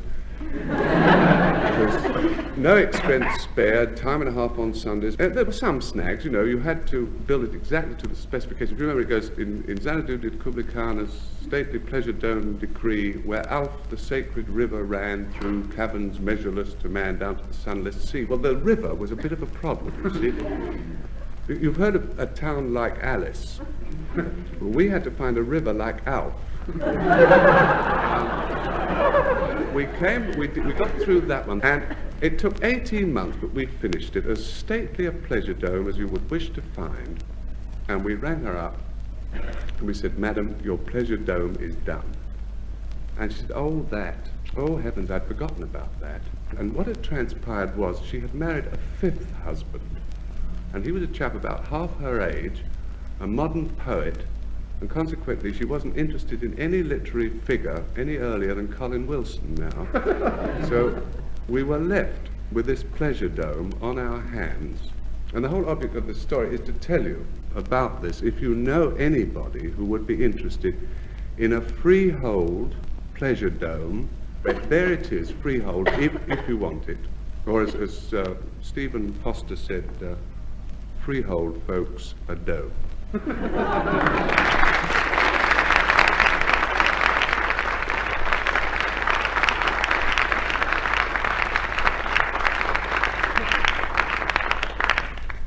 Well, I think you like that. A very different story, as much as the other one. I'm going to give them, share the marks, give them 1 each. And that brings us to a final score in which Nancy Spain and Denis Norden win by 2 marks from Denis Powell and Frank Muir, and it also brings to an end this edition of My Word.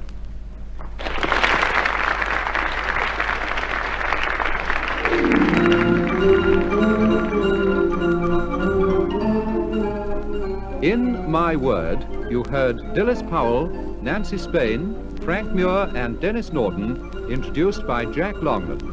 The program was devised by Tony Shryan and Edward J. Mason and presented by the BBC.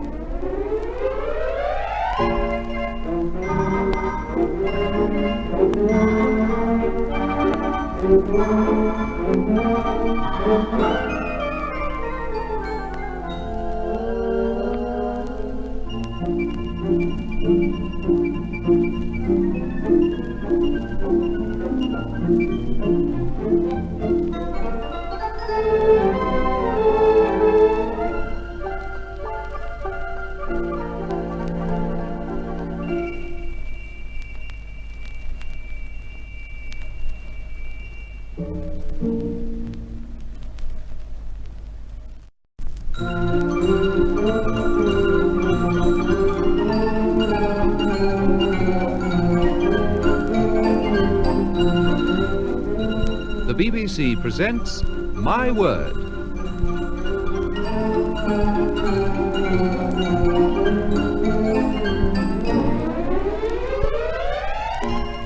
And here to introduce the program and the panel is Jack Longland.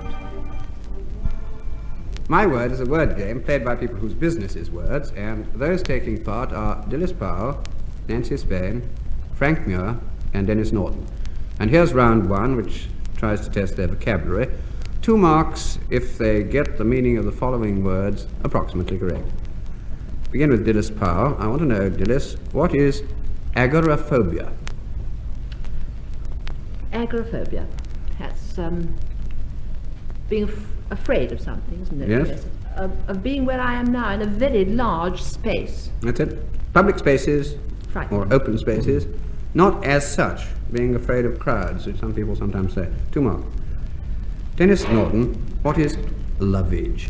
L-O-V-A-G-E. Lovage. You mean you don't know? Lovage. Well, you know, when you try and sell a car, they always, this is in Western countries, they always check the mileage. Well, in Eastern countries, when you try to get rid of a wife, they check the lovage. What happens if we have And the three? difference is you can't put the speedo back there. No, nice but not true. Denis, I don't think you're going to get this. I'm absolutely sure. It's a herb or a group of herbs used as an aromatic stimulant. It was originally, in Middle English, lovage, which isn't any help at all. I'm sorry. Well, I tell you, the stimulant is useful in my lovage. Nancy Spain, what is logomachy? L-O-G-O-M-A-C-H-Y, logomachy. Logo, words. Yes? Oh, it's the arguing round about the words and the horror of it. Yes, that's fair enough. It's a dispute about words, a sort of barren controversy which is merely verbal. Yes, I can creep on to 2 marks. My word. My word, exactly. Yeah. Frank Muir, what is niton? N-I-T-O-N. What goes on when it's not your night off?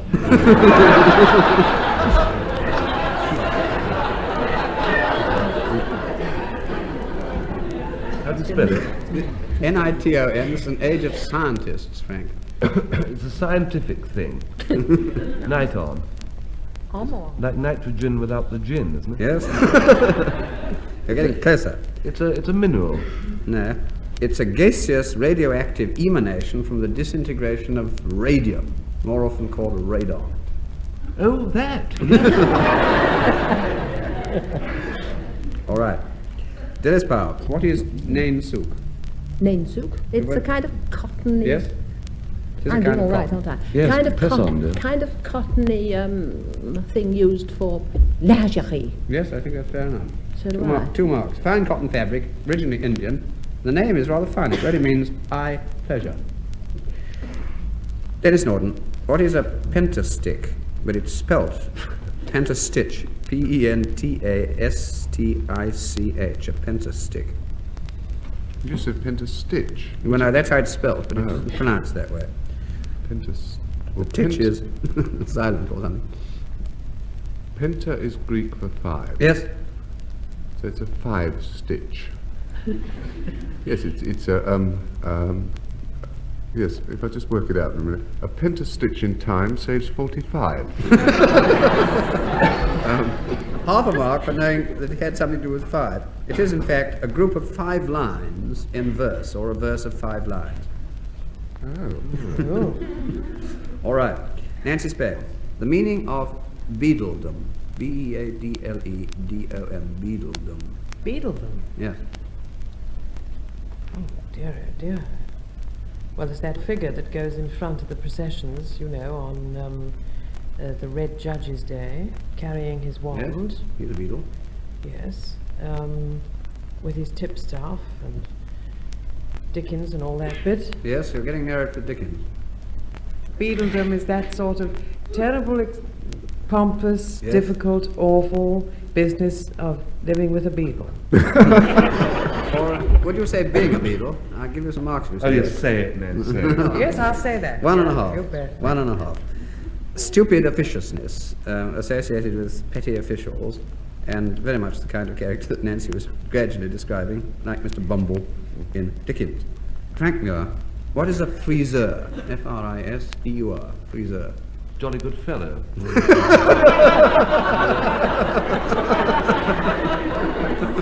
Yes. French. Yes, it's French. Freezer. It is to make cold. Freezer. My talented and lovely companion thinks it's to do with curling your frizz. Yes, Frizz. it's a frizzer. He's a monsieur who frizzes hair. A hairdresser, yes. It's the chap who puts the curl into your hair. Dermats. It's all right. It's totally good. Well, before we start round 2, I give each team a quotation for them to write down. And I want the 2 women members of the team to study their quotations. And at the end of the program, I ask them where they come from. And Nancy Spain and Denis Norden, your quotation is this: "With all her faults, I love her still." And Denis, with Frank Muir, yours is: "He flies through the air with the greatest of ease." And then at the end of the program, I ask Denis and Frank to give me their ideas of how these words came to be said or written. And I don't want any of these answers now. Now, the next round is quotations, but by way of a bit of a change, it's a test of memory. These are quotations from nursery rhymes. 2 marks if you can give me the next lines, which follow the following opening lines of some additional nursery rhymes. Dennis Powell first. "I had a little pony, his name was Dapple Grey." I rode him and I rode him and I rode him till he went away. Well, it's much that sentiment. And his leg was always spay. Never mind, Dennis. I don't think you're going to get this. No, I don't really think. It's too long ago. "I had a little pony, his name was Dapple Grey. I lent him to a lady to ride a mile away. She whipped him, she slashed him, she rode him through the mire. I would not lend my pony now for all the ladies' hire." Did you babysit at all? Well, this is over 100 years ago at this time. I wasn't there then. Denis Norden. "The north wind doth blow, and we shall have snow." And what will poor Robin do then? Cha-cha-cha. Yes, that's the one. And do you remember what he did do? Poor thing. Poor thing. Yes, that finished I it. only got up to that part, and then I burst into tears. He'll sit on something or other and keep himself warm and hide his head under his wing. Poor thing. Well done. That's it. And there's one about pitter patter pitter with No. We're not having that one, Frank. "The north wind doth blow, and we shall have snow, and what will poor Robin do then, poor thing? He'll sit in a barn and to keep himself warm and hide his head under his wing." Poor thing. Songs for the Nursery, 1805. Nancy Spain. "Solomon Grundy, born on a Monday." Solomon Bruceday, born on a Tuesday. That's good news day. Yeah. He had an eventful week, and then he died on the Sunday. Yes, he did, yes. Try Short that. Have and not- happy life of Solomon Grundy. Solomon Grundy, born on Monday, christened on Tuesday, married on Wednesday, took ill on Thursday, worse on Friday, died on Saturday, buried on Sunday. This is the end of Solomon Grundy. Frank Muir. "As I was going to St. Ives, I met a man with 7 wives." 7 wives are 7 sacks, and 7 sacks are 7 cats, and 7 cats are 7 kits. And kits, cats, sacks, wives. How many people were going to St. Ives? Jolly good, We'll yes. give the answer at the end of the programme. Well, turn your magazine upside down and give it us now, in that small print the wrong way up. One, only I'm going to St. Ives, all the others I just met. He knows the whole thing. Yes, absolutely 4 marks for that. 2 marks. I wish I'd given him a bonus mark. I did work out what it was that were going the other direction. It was 2,800. Was it really? That took a lot of arithmetic. There you go. Well, anybody, if these figures are wrong, will listeners please write in their millions?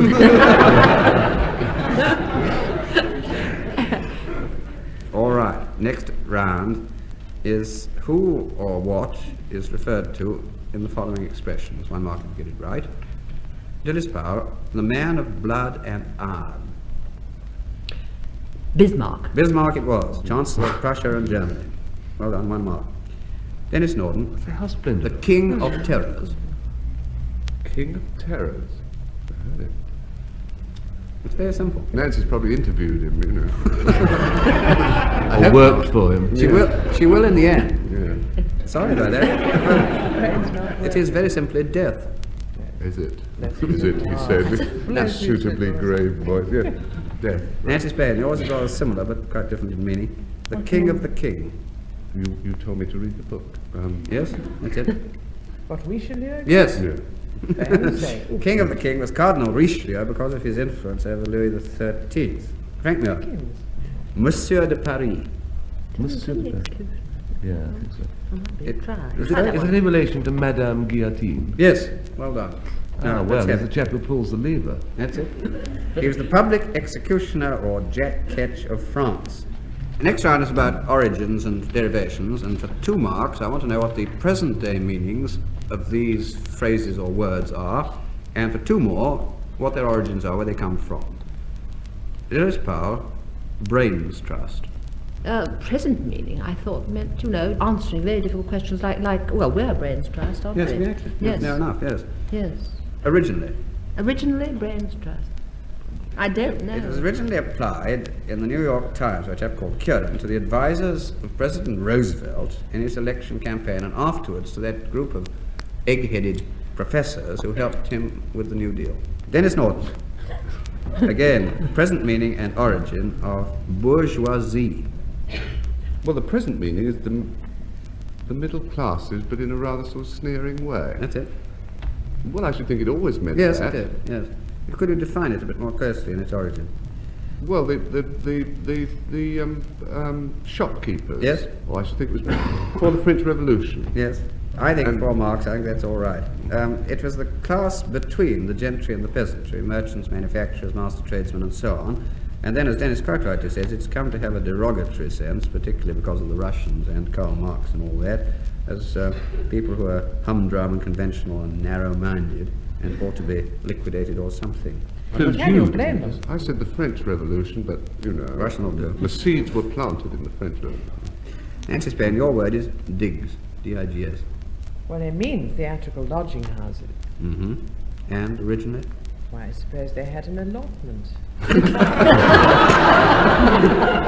rather special kind of allotment. Hey, that's right. That's because we used to live in a trench.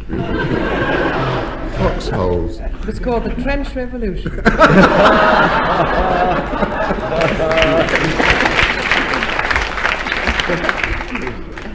All right, Nancy, I don't think you're trying very hard. 2 out of 4. But it's short for diggings. Came from America at the time of the gold rush, and 2 men usually shared digging for gold or what have you, and then 2 men who shared any kind of tent, habitation, shack, or whatnot on the gold field seemed to be sharing diggings. Frank Muir, breakers ahead. Breakers ahead? Mm-hmm. That means that there's broken water ahead, which denotes rocks, Yes. which in turn denotes danger to seafaring folk. And in general? Breakers ahead, trouble ahead. Yes, 4 marks.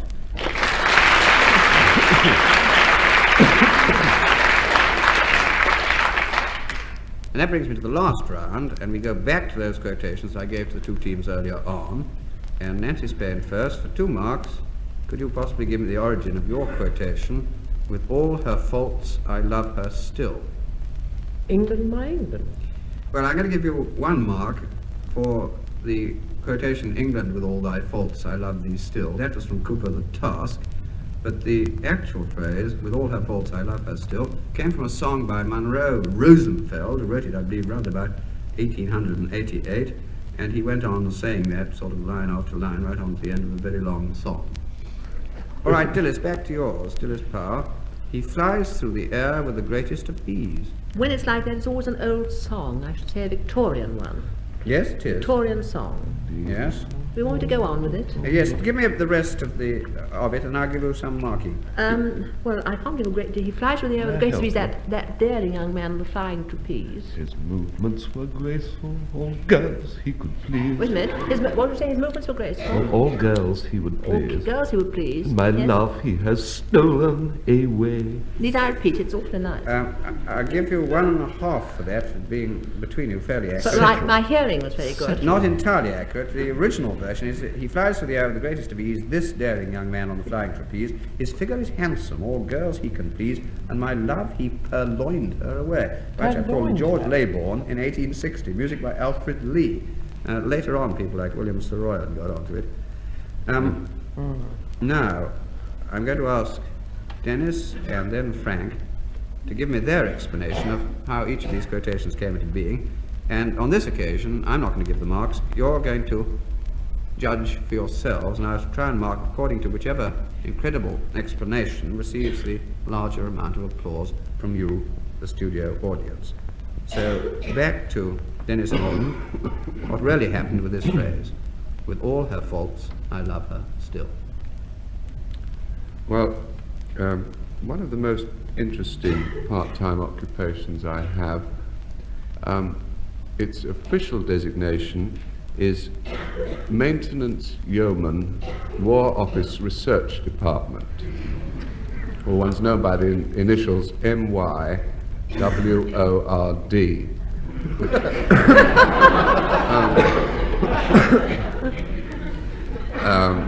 The letters which have passed into the fabric of English culture now.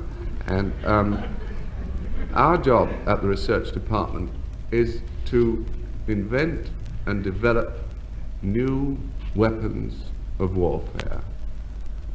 Such things as the rocket-propelled tank, the tank-propelled rocket, which was sort of a sequel, you know, and a self-ejecting crop sprayer, which was for cavalry officers who wanted to spray their riding crops. And we spent quite a lot of time on this sort of thing, and then one day, our chief, who, you will understand that for reasons of military security, I cannot give you his name. I can give you his wife's name. Her name is Mrs. George Tidmarsh. And he called us into his office, and he was laughing so much, he could hardly get a word out. And we stood around. The tears were streaming down his eyes, and he just brought himself to stop laughing. He said, I must tell you, he said, I have invented a weapon which is more destructive than anything the world has ever known. We'll talk about giggle. And we said to him, what was it? What is it that you have invented? And his face became grave, and he said, it is the ultimate deterrent. He said, what we want is something which has some kind of its own intelligence and can fly at heights over distances. He said, and we have found this thing, and I call it the human missile. A human who can fly, can achieve height and distance. So he said, well, how do you get a human like this? He said, that is the secret. He said, I am going to get a woman pole vaulting champion and a gentleman long jump champion, and I'm going to breed from them. Well, the sheer simplicity of this idea had us appalled and amazed. And I was the one who was deputed to find the woman pole vault champion and the gentleman long jump champion. Well, I got onto the Amateur Athletic Association, and actually it was very difficult to find a single woman pole vault champion. They're apparently in very great demand. There's just something about them. And I could only find one whom, for the purposes of this program, I will have to call Maud. Another reason why I should call her Maud is because that was her name. And I stood her by, and then I went searching for a gentleman long jump champion unmarried. Well, now, gentlemen long jump champions are much easier to find because they all work for the Ministry of Transport. The Ministry of Transport take them round the streets of London, and wherever they find a space which is large enough to do a long jump, then they put a parking meter up. His name was Ted. I got Ted and Maud together, and I explained to them what their country wanted from them. And I told them that the Ministry, the War Office, were willing to pay them 7 and 6 for the marriage license, 50 bob a week for the term of their married life, and an extra 7 and 6 for every missile they developed. They got married, and we waited. But this magnificent plan failed within the first few months, because as soon as Ted was married, he forbade Maud ever to do any pole vaulting again. And it put the, as you say, madam, we were disappointed, naturally, as you are, and the scheme never came to fruition. I was sent round to reason with Ted, and I said, why? Why have you forbade her to pole vault anymore? And he said, because I don't think a woman looks attractive leaping up in the air on the end of a great big stick. So I said, but she is a champion. He said, I prefer her motionless and tranquil. To me, that way she's beautiful. I said, but she does the vaulting so well. He said, I know, but with all her vaults, I love her still.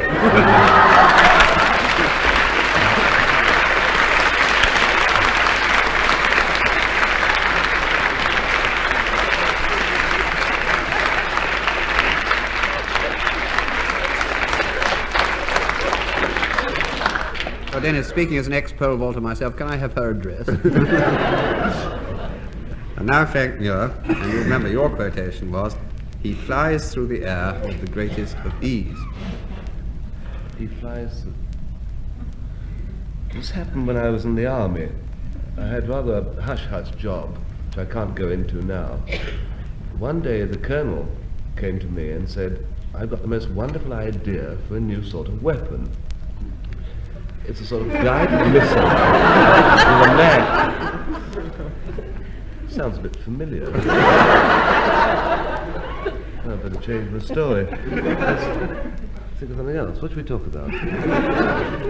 I intensely dislike it. I have lots of dislikes, actually. We should list our dislikes. What are yours? What do I dislike? I dislike burnt bits of rice pudding.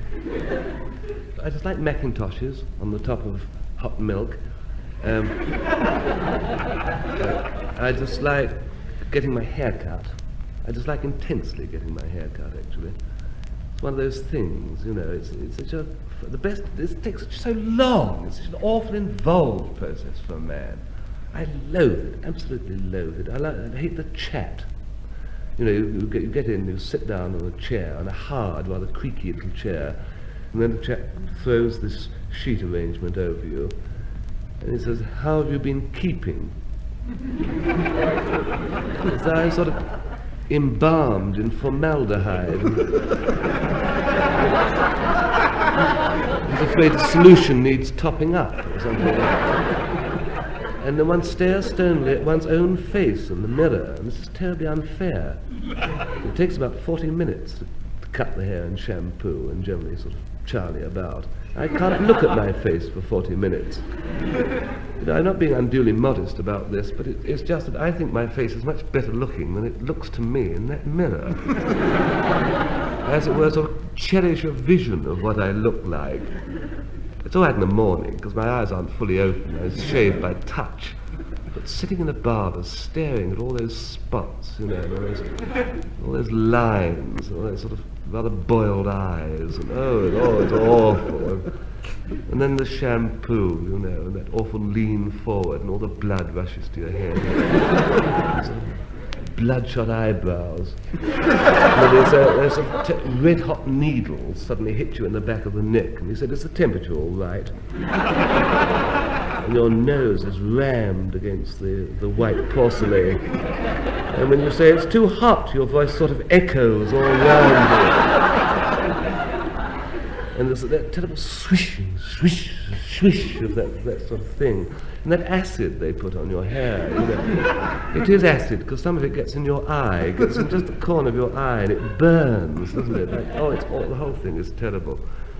I was saying to my wife, you know, the reason I only go twice yearly is because and my wife said to me, well, I found this chap, who's a terribly good chap, he's actually a very expensive ladies' hairdresser in the West End, he's got this chap's saloon, where he does you terribly quickly because he understands that busy people. So I rushed along there, you know, and it was absolutely magnificent. Monsieur Sid, his name was. It really was an entirely different thing. When I went in, the three chaps leapt at me, coat off, sheet on, in the chair, no scissors, but a sort of discreet sheep shearing machine, electric, went round, woof, woof, woof, sort of powder was brushed in, off went the sheet, 4 minutes flat, 35 and 6. kind of dry shampoo. I got home, you know, and I said to my wife, thank you very much. You know, it really was terrible, because the answer really, Monsieur said, but, you know, if you can stand a thumping great fee like 35 bob, it's certainly fast. He said, do you like him? I said, well, he should have a neon sign outside. It says, Monsieur Sid, he flies through the hair with the greatest of fees.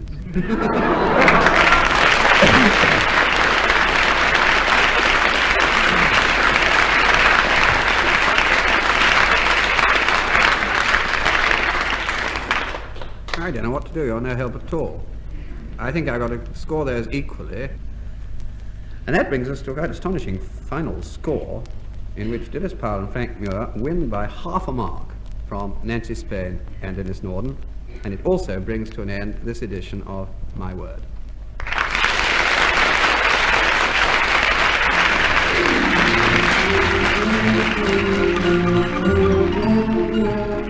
In My Word, you heard Denis Powell, Nancy Spain, Frank Muir and Denis Norden, introduced by Jack Longland.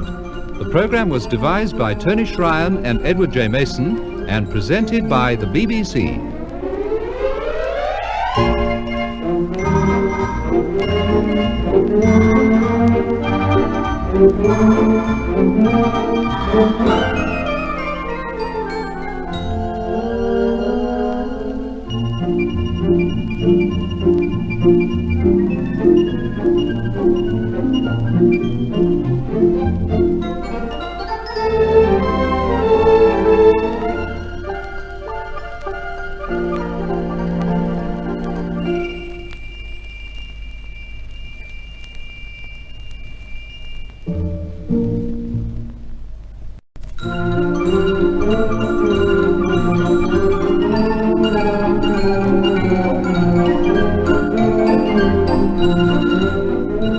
The BBC presents My Word.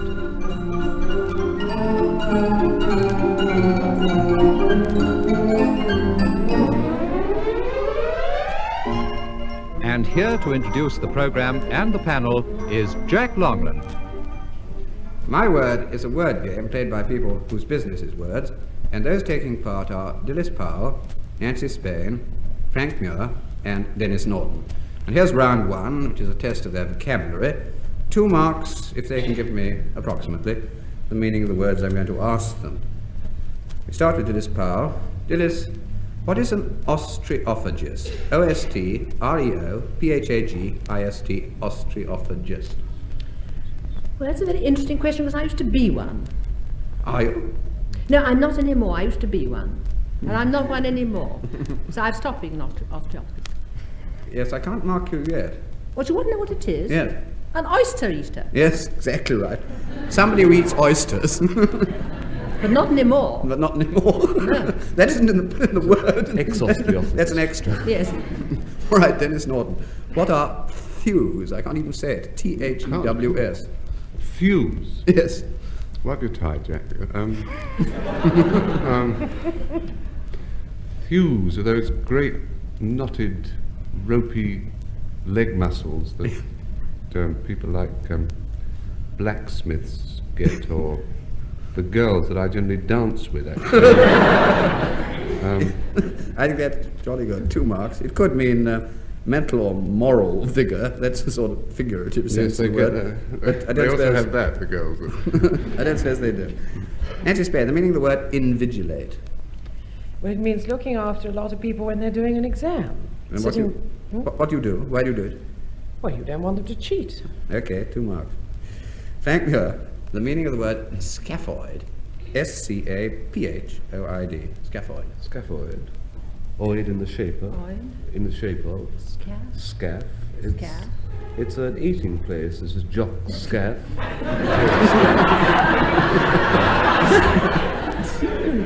Scaphoid. Very closely connected with your favourite sport, Frank. Yes? Oh, boats? Yes. Oh, yes.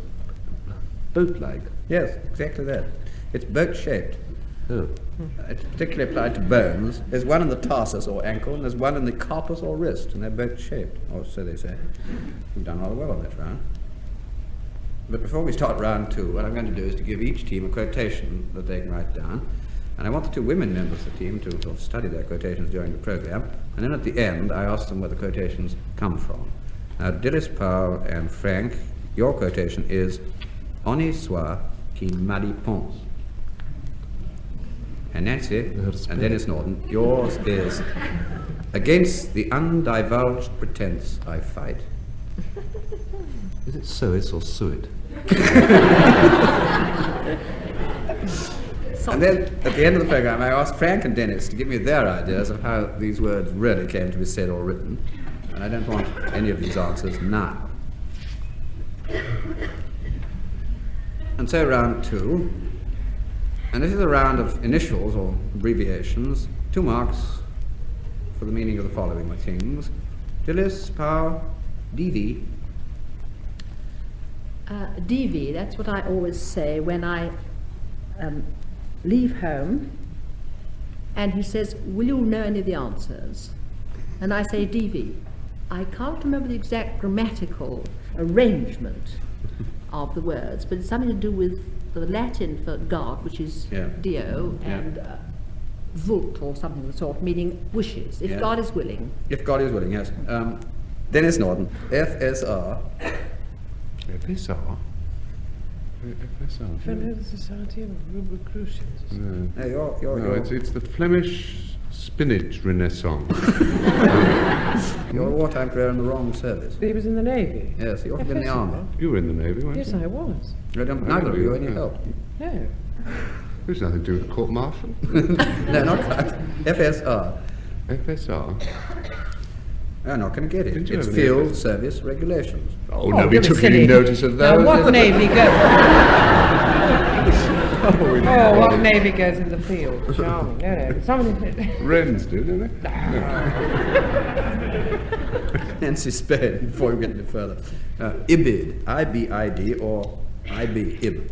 Well, if you find a quotation like, "Against the undivulged pretense I fight." Yes. And then it says where it comes from, and then underneath that it says something else from the same source, and it says ibid. That's right.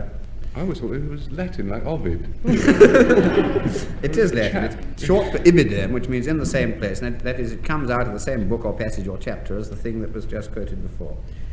Frank Muir, SAA. Is this war? Yes. Small arms ammunition. Small arms ammunition it is, and 2 marks.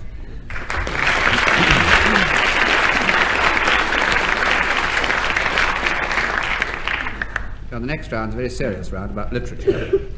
I give each member of each team a quotation and ask them to complete it, the next line or next couple of lines. 2 marks if they complete it fairly correctly, and 2 more if they correctly say where it comes from. Starting with Denis Powell.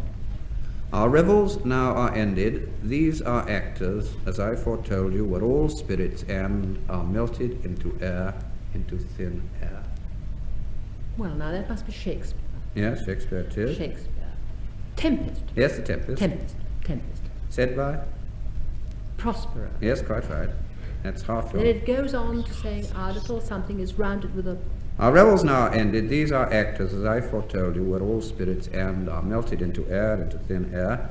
And like the baseless fabric of this vision, the cloud-capped towers, the gorgeous palaces, solemn temples, the great globe itself, yea, all which it inherits shall dissolve, and like this insubstantial pageant faded, leave not a rack behind. 2.5. Then Denis Norden. Oh, what a noble mind is here o'erthrown. Ophelia. Said Yes? And then it goes on about the glass of fashion and the mould of form, Yes. and sweet bells jangled, and something about I think that's all right. We haven't actually mentioned the play, Denis. I hate to be a stickler. Hamlet. Yes. I think that's... By. And the Shakespeare was William. By. I think that's 3.5.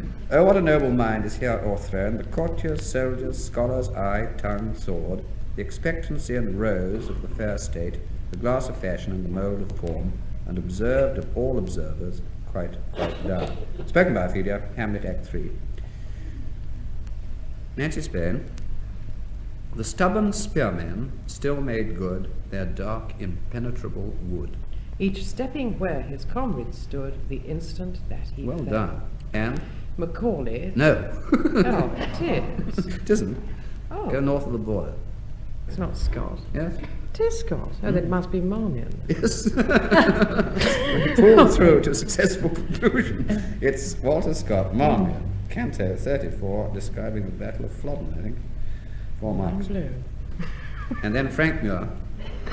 Did you not hear it? No, 'twas but the wind, or the car rattling, or the stony street. Oh, yes. It's a car, so it's not all that old. Not that kind of car. A chariot and a car. Yes.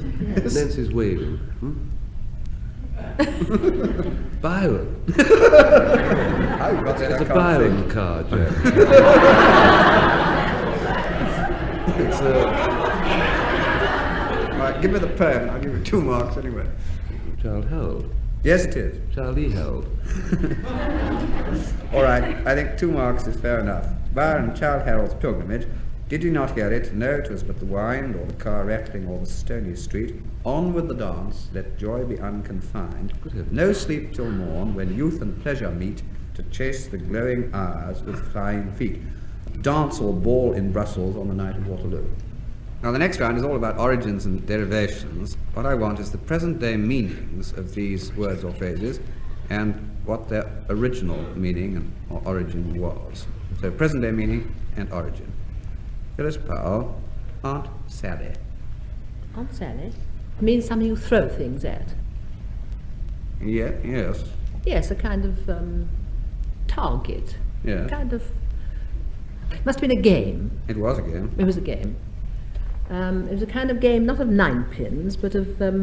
I think I'll give you Yes. 1.5 marks, which is fairly good, I think. I think it was very generous. Somebody who has made the butt of other people's jokes or gets the blame for it. Originally, Aunt Sally was a wooden head representing a female with a clay pipe in its mouth, which was set up on a stick, usually on a race course. Not on the race course, but on near it. That was a game. People threw a small wooden object, a sort of tiny bludgeon, and tried to break the clay pipe. Now, Denis Norden. To lick into shape. Well, if you send a boy to a school where they believe in rugged discipline, he is licked into shape. Yes? By origin. Well, it's from one of the oldest English sports, which is ice cream cornets, whereby I think all of us used to get the ice cream cornet and you try to make it go to a point, which is the shape for somehow more satisfying to a child than the oval. Now, there's a good thesis there for It's somebody. jolly good, there. I think that's what it was, Jack. You may have a theory, but they are divided about it. It's jolly hard to divide an ice cream cornet. 1 out of 2. Improving or making presentable or respectable. It comes originally from the tradition that the cub of a bear was born completely shapeless and remained shapeless until the mother bear, licked it into shape. Pope, the poet, wrote about this. So watchful Bruin forms with plastic care each growing lump and brings it to a bear. And there's a well-known theory about bear cubs. Not very popular. Yes, I won't comment on that, Jack. I just will merely leave it to the common sense of my listeners and audience. That's all. I've heard some wet statements in my life. In ancient Spain, the word pagan. Pagan? Well, it was, it still is somebody who doesn't follow the established religion of the country in which you happen to be living at the time. Yes, and originally? Well, I imagine that it has something to do with Pan as usual. No. No? I don't know. It's a rather difficult one. It originally meant a rustic or a civilian or even a country bumpkin, paganus, and it was Roman soldiers who referred to everybody who wasn't in the regular army as a country bumpkin or a civilian, and the first Christians called themselves soldier of Christ, and they adopted this curious military slang for anybody who wasn't a soldier of Christ and therefore was a pagan, a country bumpkin, and one who worshipped false gods. So that's how it happened. 1 out of 2. Frank Muir, A Wild Goose Chase. what you give me when you start me off with a couple of lines of Child Harold. Wild Goose Chase is a chase in which you're unlikely to catch what you're chasing. Yes, and originally? Because it's a wild goose is a difficult thing to catch. Yes, I think that's good enough. That's all I can do, I tell you. I think we get your 2 marks. There is also the sense that even if you did catch it, it wouldn't be much use. And not only is it a tradition that wild geese are rather hard to catch, they're supposed not to be very good to eat when you have caught them. You get a sort of that malade imaginaire. If we're going to mix up ducks and geese, I'm going on to the next round. And the next round is a quick round of slang, 1 mark each. What do the following words mean in rhyming slang or in its abbreviations? Denis Powell, what are your minces? Minces? Mm-hmm. Minces. Glims, dear. Mince pies. Ah, Yeah. eyes. Mince pies, eyes, Eyes. minces, eyes. Denis Norden, bird.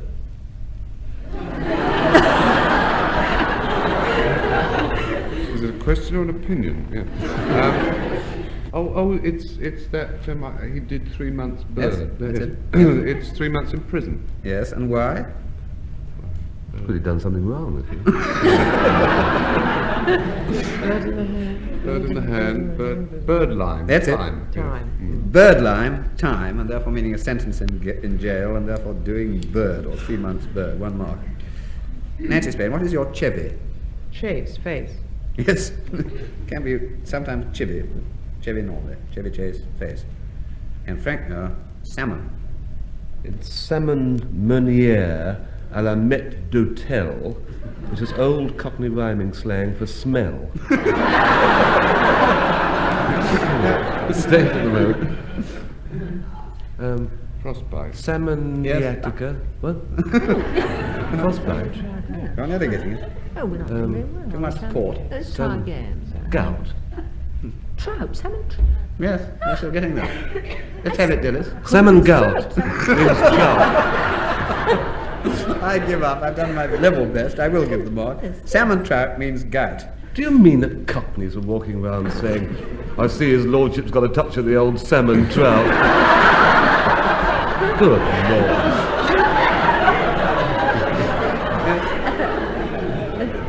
Circa on gout. Yes.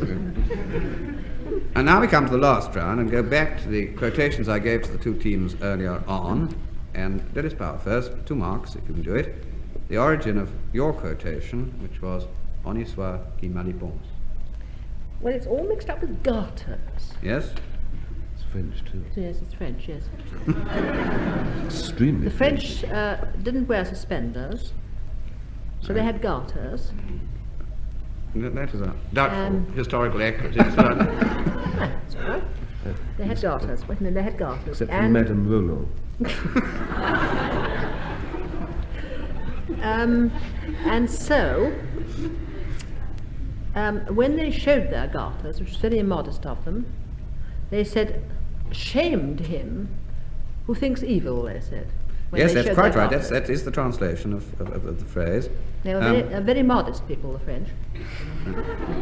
And nowadays, what about this particular phrase? Well, we go back to garters, Yes? and it is the kind of, I don't actually written on the order of the garter, but Yes? it's the, it is written on. Frank says it's written on. It is on mine. Congratulations, Frank. It is the motto of the most noble order of the garter, and it means, as Denis quite rightly said, shame to him who thinks evil of it, rather than the usual translation, which is evil be to him who evil thinks, which doesn't mean very much at all. Now, Nancy Spain, origin of your quotation, against the undivulged pretense I fight. Well, it comes from Macbeth. Yes, It's one of those people who didn't like Macbeth. that's it. And It's he said Banquo this. in Shakespeare's Macbeth, just after Lady Macbeth was carried out, when they'd said, look to the lady, when they were trying to do a bit of detective work on Duncan's death. Against the undivulged pretense I fight of treasonous malice. 2 marks, well done. Well, now I'm going to ask Frank and Denis to tell me their explanation of how these quotations came into being, and on this occasion the marks will go to whichever unlikely explanation receives the larger amount of applause from the studio audience. So first of all, back to Frank Muir. En histoire qui m'a réponse. I don't know whether you like dog stories, because this is a story I'm going to tell you about a dog. It's my dog. I bought him about 10 years ago. His name is a poodle, huge poodle, enormous. He was an unpoodle-sized poodle, really. He's about an inch bigger than the biggest poodle you've seen. That is, if you've seen a poodle, you know, about an inch smaller than this. His name was Manny. That wasn't his full name. It was an abbreviation of his full name, which was Malplaquet, Vulcan of Plux Gutter. Malplaquet being his name and Vulcan being his strain, and of Plux Gutter being the village in Kent where I bought it. I bought him, Manny, from this woman, this dog breeder, and discovered I'd got a spiv dog. I had a delinquent dog. I didn't think they existed, but this was a Ted dog. That's extraordinary, you know, because dogs differ, but one doesn't think they differ that much, you know. It's the only dog I've ever known who leant against the wall.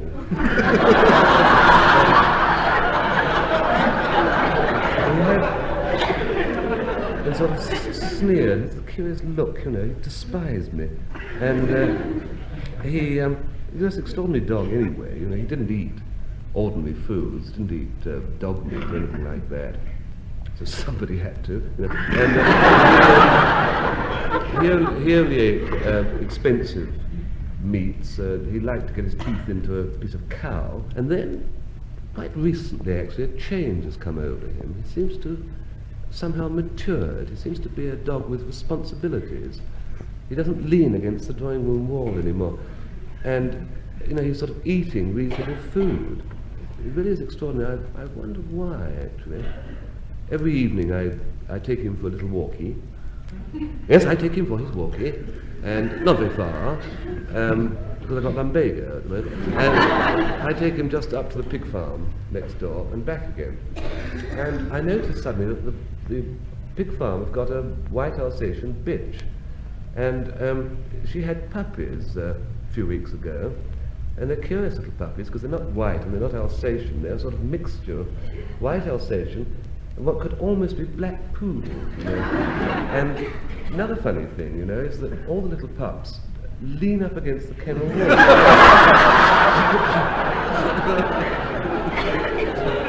Really, it's most extraordinary. I thought, you know, that Manny was the only dog that did this. But I wondered, you know, about him, but because there's no evidence, because he never has shown excitement. He's a very placid dog. He doesn't pant or get excited. And except I have noticed something, you know, that as we go out for our walkie, we pass the pig farm and we pass the white Alsatian bitch, and when we come back, and well, you know, I don't wish to speak evil, you know, shame on he who evil thinks, but on his walkie, Manny pants.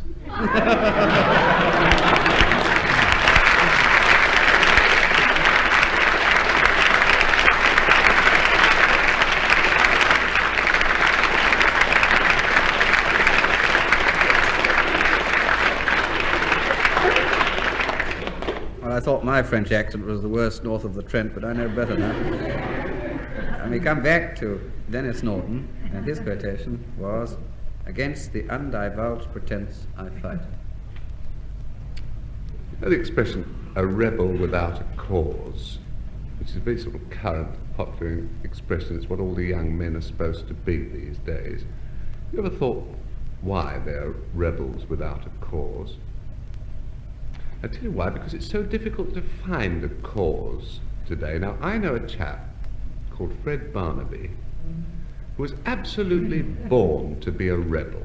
He had everything that a rebel needs to have. He had the burning eyes, sticking out cheekbones, the roll-neck sweater, everything, but he couldn't find a cause that people didn't like, a cause that he would be one against thousands, you know.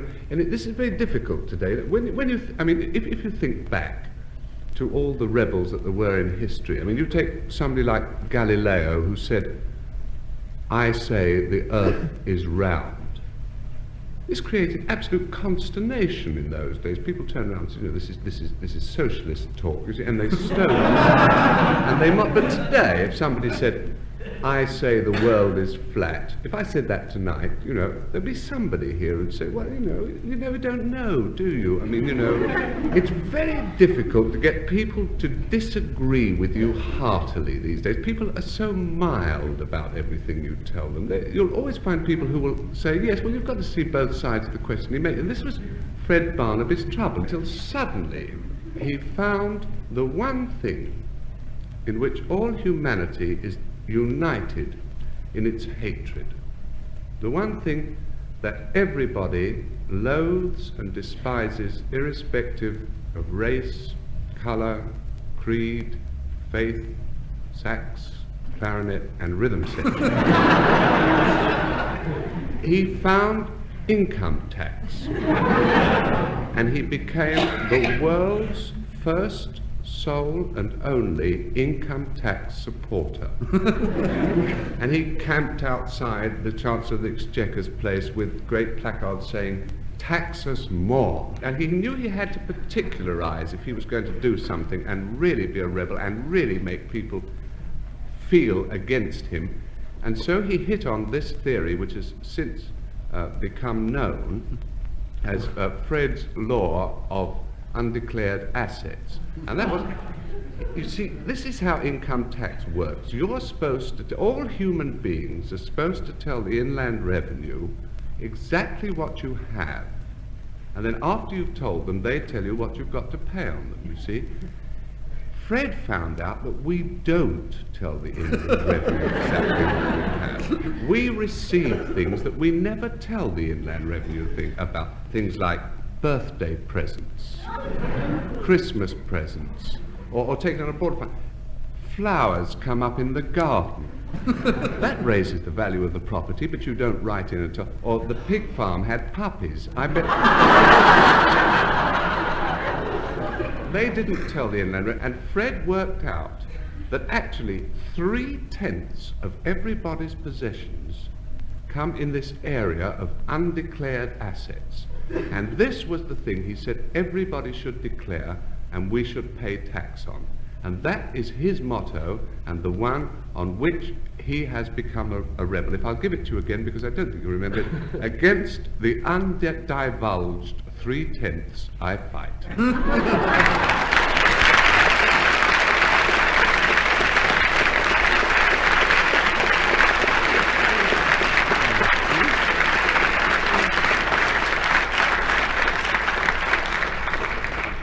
Well, anybody think you liked income tax, because by your applause, I think Denis's story wins, so he gets the mark. And that brings us to a final score, in which Denis Powell and Frank Muir win by 1 mark from Nancy Spain and Denis Norden, and that also brings to an end this edition of My Word.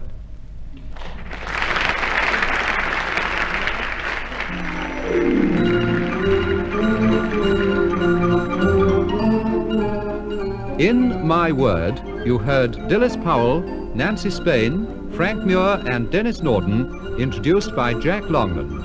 The program was devised by Tony Schreien and Edward J. Mason and presented by the BBC.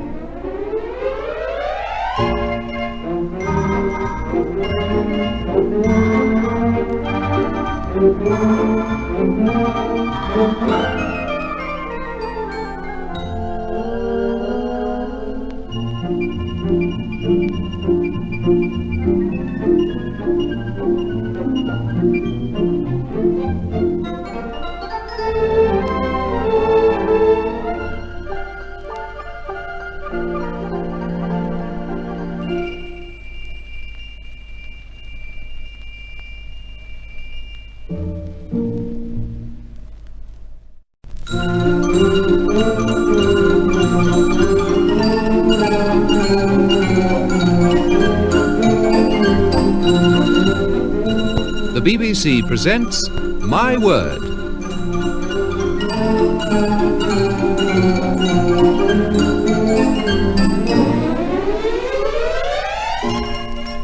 here to introduce the program and the panel is Jack Longland. My Word is a word game played by people whose business is words, and those taking part are Denis Powell, Nancy Spain, Frank Muir, and Denis Norden. And here's round one, which tries to test their vocabulary. 2 marks if they get the meaning of the following words reasonably right. Beginning with Denis Powell.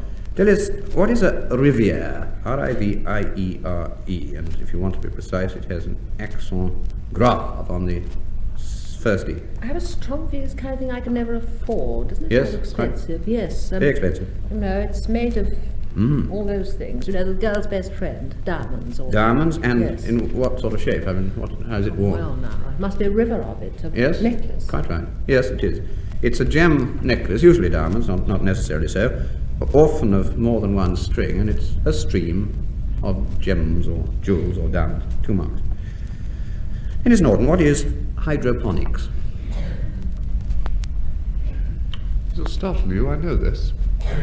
Anybody who reads science fiction knows this, because in a spaceship, you see, you can't have a garden. That's absolutely true. So if you're doing, in one of the real science fiction journeys to Arcturus or somewhere like that, if you want lettuce, which obviously you want, any decent Englishman wants lettuce if he's going for a long time, because if you don't have green vegetables, you get terribly foreign habits. So you cultivate your vegetables without soil. Yes, I absolutely. never quite go into how you do it, but generally a sort of Martian gets in and...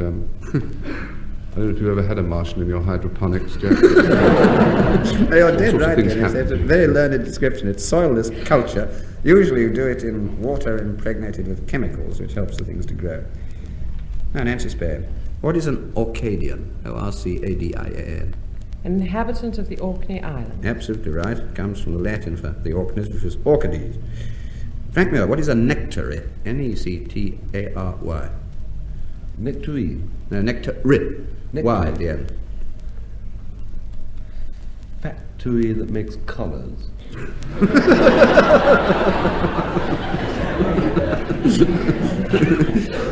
It would get awfully messy, in fact, if it did, with this particular thing. I'm sorry, Jack. It would get very messy if it tried to with this particular thing. Anything to do with nectar? Yes. It's nectary. Is it an adjective? What is it? No, it's a noun. Nectary. It's a sort of lepidopteran pub. Not helping me very much so far. It's a nectary. It's like a buttery. Yes? And instead of having butter or small beer, they have nectar. Nectary. Well, half a mark for knowing it had something to do with nectar. It's the honey-secreting gland of a flower or a plant, or if you prefer greenfly or aphids, it's the funny wart-like tube on the body of the aphids, which, if you stroke it, will produce what they call honeydew. Which ants roll I like wasn't allowed to go into that sort of biology. But half a mark for a bit of the answer. Well, before we start round 2, what I do is to give each team a quotation, and they can write it down. And then I want the 2 women members of the team to study their quotations, and at the end of the program I shall ask them where they come from. And Nancy Spain and Denis Norden, your quotation is, "There never was a good war or a bad peace." And Denis Powell and Frank Muir, yours is, "Ring down the curtain, the farce is over." And then at the end of the program I ask Denis and Frank to give me their idea of how these words came to be said or written, and I don't want any of these answers now. Well, round 2 is round 1 in reverse. What I do is to give the teams the dictionary definition of a word, and then for 2 marks I want them to give me the word. We begin with Denis Powell, and this, Denis, is a place for keeping insects. Well, anywhere in our scullery, but Yes, scullery is almost a thing I can give a mark for, but I don't think I can quite. A dog.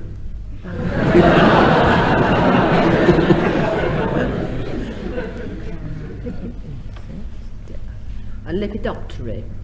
Well, you're getting very much closer. It's that sort of thing. But Well, it's even simpler. It's even simpler than that. simpler. I mean, you can just make it up as you go along. Insectary. Like a Yes, nectary, it an is. insectary. Fair enough. That's it. 2 marks. It's not normally called an insectarium, but it It's can also be medical. called an insectary, so that you're quite right. And the dictionary definition, the other dictionary, is entomological vivarium, if that helps you at all. Oh, it's a big help. 2 marks. Denis Norden, a kind of peach with thin, downless skin and firm flesh.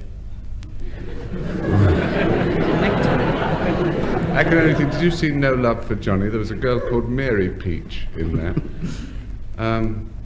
It's nectarine. Yes. Nectarine. Nectarine it is. 2 marks. Nancy Spain, a diminutive spirit of subterranean race guarding the treasures of the earth. A gnome? Yes.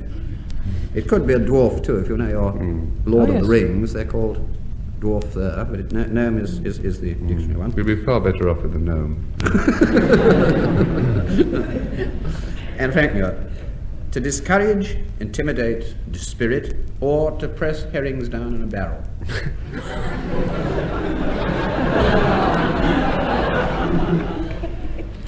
Be over officious.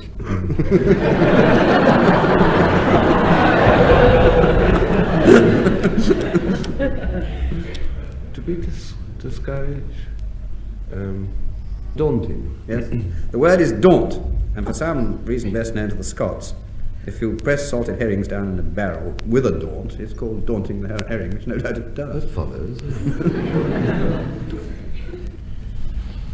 Well, in this round, I give each member of each team a quotation and ask them for the following line or lines, and they get 2 marks if they correctly complete it, and 2 more for saying correctly where it comes from. Denis Powell, it was the schooner Hesperus. Sailed the wintry sea. Know that much. Yes? Did it? 'Twas the schooner Hesperus that Sailed the wintry sea. Yes. It was the schooner Hesperus. How many lines do you... Well, you've got the next line, all right. If you can go on, or Frank can help you to go Does on it the have next to rhyme two. with Hesperus? No, there are no rhymes. No rhymes? No rhymes. Oh, yes, there is, sorry. Yes. Hesperus. Right, lines 2 and 4 rhyme, yes. 2 and 4. Sailed the winter sea. Do 1 and 3 rhyme? No. Oh, it's no good then. I was trying to think of a rhyme for Hesperus. I tied off at that. Vesperus. Well, I asked the following line or lines. I think that's good enough. You get your 2 for that. Do you remember who wrote it? Longfellow? Yes. It was the schooner Hesperus that sailed the wintry sea, and the skipper had taken his little daughter to bear him company. One example of a poem that one only knows the first line. Well, it ended very badly. How to go on from there, Jeff? Well, the father answered never a word, a frozen corpse was he. So it's a very sad story. You ask silly questions, you get silly answers. Now, Denis Norden. She was a phantom of delight when first she gleamed upon my sight. A lovely apparition sent Good. to be a moment's ornament. Mm-hmm. And then something about, I know it ends with something about an image. She was a lovely image, it says. Yes, that's right. You've done very well.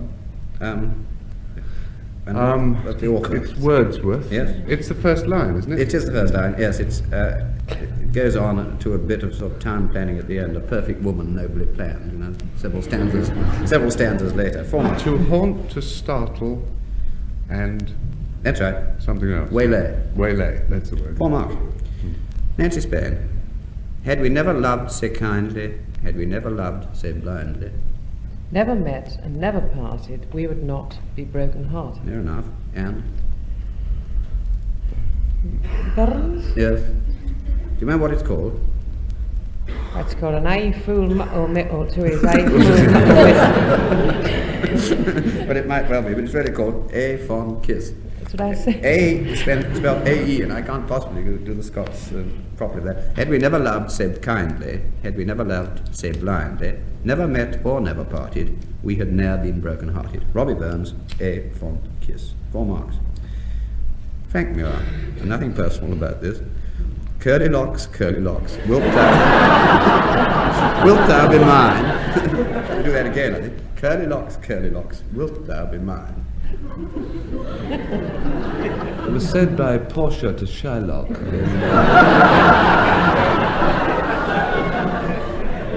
Oh, it's a nursery rhyme, I'm not quite sure. Yes, I stick to that, it's safer. It's marry me and you'll have a wonderful time because I got loads of money and you won't have to be a swineherd. Much more important than that, she's got a resident domestic, I think. Yes, I think 3.5. Or 5 miles. Currylocks, wilt thou be mine? Thou shalt not wash dishes, nor yet feed the swine, but sit on a cushion and sew a fine seam, and feed upon strawberries, sugar, and cream. Traditional nursery rhyme. But in the next round, these words and expressions I'm going to ask the team are supposed to be in general or everyday use. I want to know what they mean now, and also how they originated. To dispower, vaudeville. Oh, vaudeville now means music hall. Yes. Yes. Music hall. All right. What does it originally mean? Yeah. Anything to do with any of those gardens that used to be in London? No. No. It's no. the other side of the channel. Something from the French. It's worth a town. Vaudeville. That's a jolly good. You're getting very good for guessing. I really was trying. You're trying very hard. I do try. It's a place. It's the Val de Vere, which is normally called the Vaudeville, and then by corruption, vaudeville. And it was a song from that district. It comes from a Norman poet called Oliver Bassenin, who wrote rather gay songs in the 14th century, and he used to perform them in taverns and string them together into a show. And the essence of I think, of a vaudeville nowadays is it is a stage performance or a play with sort of light character interspersed with songs. And so that he really started the whole game going, which is being responsible for rather a lot. Denis Norden, claptrap.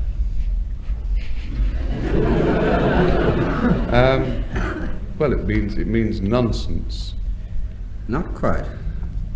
It does mean nonsense, but nonsense plus, as it were. Well, sort of pretentious nonsense. Yes.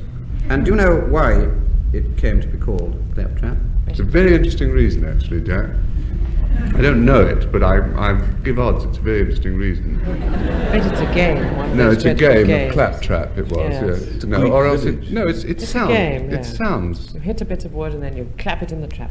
And everybody has their mouths That's open. right, yeah.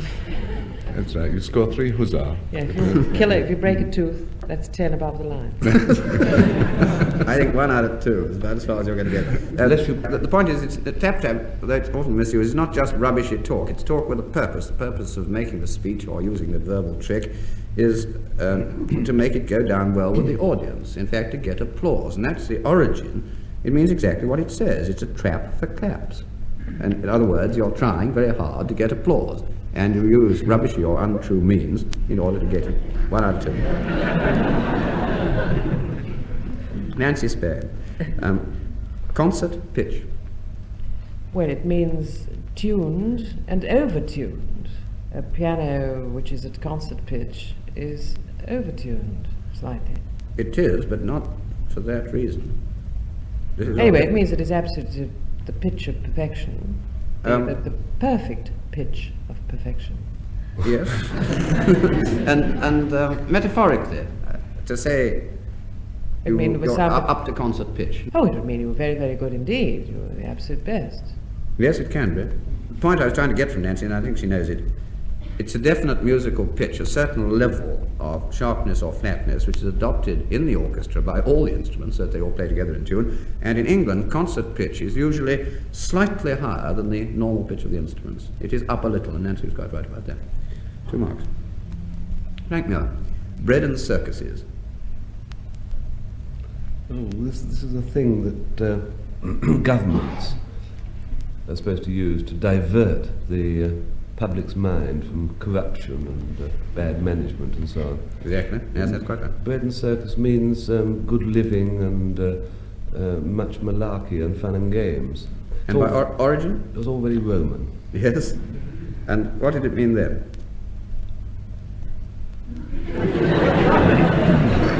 It meant the same, but in rather more difficult words.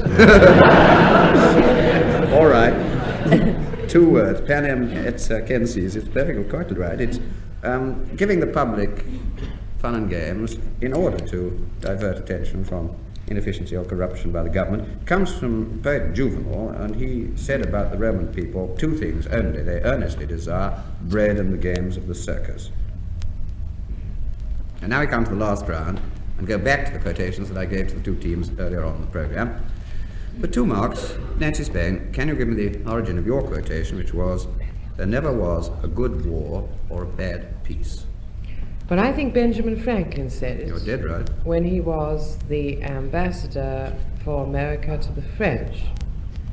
But I may be wrong about the time when he said it. But Well, anyway, you know more than I do. It was Benjamin Franklin, and it was in a letter to Quincy. And I think you're quite likely right about the actual occasion. Well done, 2 marks.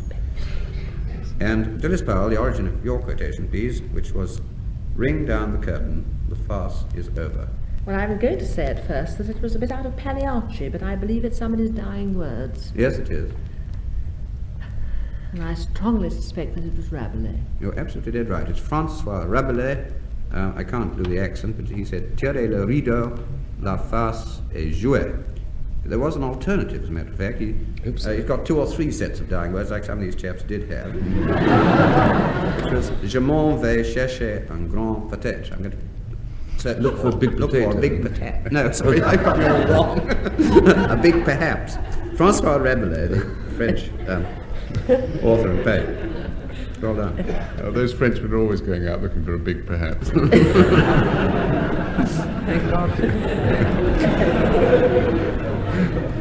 And now I shall ask Denis and Frank to give me their explanation of how these quotations came into being, and on this occasion the marks will go to whichever unlikely explanation receives the larger amount of applause from you, the studio audience. So back again to Denis Norden. There never was a good war or a bad peace. Yes. Did I ever tell you about the first script that Frank and I ever wrote and got paid for? We never, at that time, had any real experience of writing, and we sat down and wrote some pieces for radio. Nothing very significant, actually. We wrote one 90-minute play, which was rather modern and pungent, about a group of sewage disposal workers, which we called the Effluent Society. And then there was another piece we wrote for the 3rd programme, which is the intellectual programme, called A New Evaluation of Rossetti and 30 Different Ways of Cooking It. And other pieces of varying importance, which we sent along to the BBC and got returned with short sort of critical appraisal written on them, like "get lost" or "not known at this address," you know. And we were near to despair when we suddenly got this note, which said, addressed to Messrs. Muir and Norden. It said, "Dear Messrs, we would like you very much to come along to Woman's Hour tomorrow, when we may have something to offer you, signed Miss Havisham, producer." So, anyway, we arrived there the next day, and there was this Miss Havisham, and she said, I think you project a contemporary image." We sort of muttered excuses about it. You know. Apparently it's some sort of compliment. She said, "And I'd like you to do something for me." She said, "I'd like you to write me 6 minutes about beds." Well, we went away fired, you know, with enthusiasm, you know, I mean. And we set to, and we wrote what I still believe to be the definitive radio treatment on beds. We didn't miss a trick. We wrote about great beds of history, famous bedroom scenes in literature, the double bed versus the twin bed, the influence of the bed on contemporary culture. And we came back to her with it about 20 minutes later, actually, and gave it to her to read and watched her face. And as she read it, her eyebrows slowly raised. She said, "You must be stark raving doolally." And we said, "What do you mean?" She said, "The BBC would never broadcast a piece like this." And we said, "But that's what you told us to write about." She said, "When I said write about beds, I meant Bedfordshire." I must explain to overseas listeners that Beds is a diminutive for Bedfordshire, which is a county in this country. It's about an hour's run from London. It's actually not as long as that. You've got transport. But... So anyway, we said, but this is good. She said, I agree, it's good. She said, but can you see the BBC broadcasting it? So we said, well, why not? She said, because in the whole history of British broadcasting, now wait for this, there never was a boudoir or a bed piece. Well,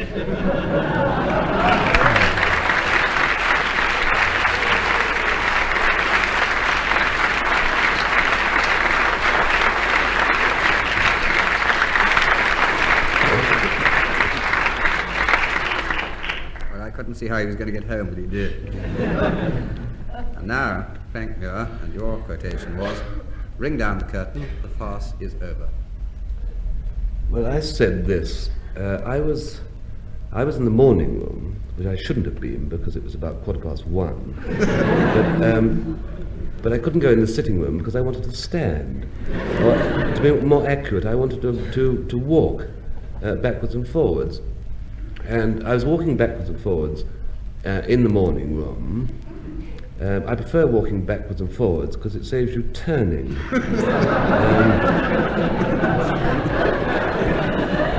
It's much easier to walk up to the wall and then walk backwards until you bump the other wall, because if you turn, it wears out the sole of your right shoe. And I would probably worn out the sole of my right shoe quite quickly because I was carrying in my left hand an anvil.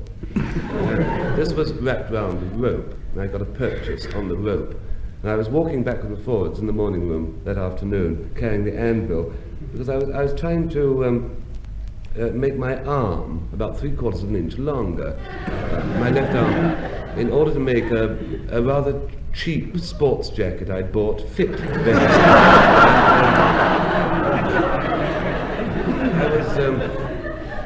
I was walking up and down the morning room that afternoon, carrying the anvil, and my wife called me, and I put down the anvil and went into the drawing room, and she said, I'd like to speak to you. And while she talked, I noticed with some horror that neither of her feet were touching the ground. Then, closer observation, I realized she was lying on the sofa. My fears were allayed for a moment, and she said, what is that hole doing in the drawing room wall? Did you make it? So I said, yes, I did, because I'm thinking of taking up the flute, and my chair is right up against the wall, and I can't play the flute because I can't get it, unless I don't have the wall. And she said, what are you going to do about it? Because the cold air's getting in. And I said, you know what I think would answer the problem? I said, I think that's a framed aquatint of Broadstairs showing the old groin. And she said, well, where would you get a framed aquatint of Broadstairs showing the old groin? I said, that, of course, is a separate problem. I'm taking this stage by stage. They probably said, well, funnily enough, a sale catalogue came the other day. So we got out the sale catalogue, and it was a chap in the village who had a cottage, and he won the football pools, which is his lifelong ambition. And he was selling up his effects, and there were 5 things, actually, that he was selling. Well, number one lot, as I recall, was a gas ring circa 1932 with faulty tubing. And then there was a whole pile of eiderdown ready to stuff into cushions or pillows.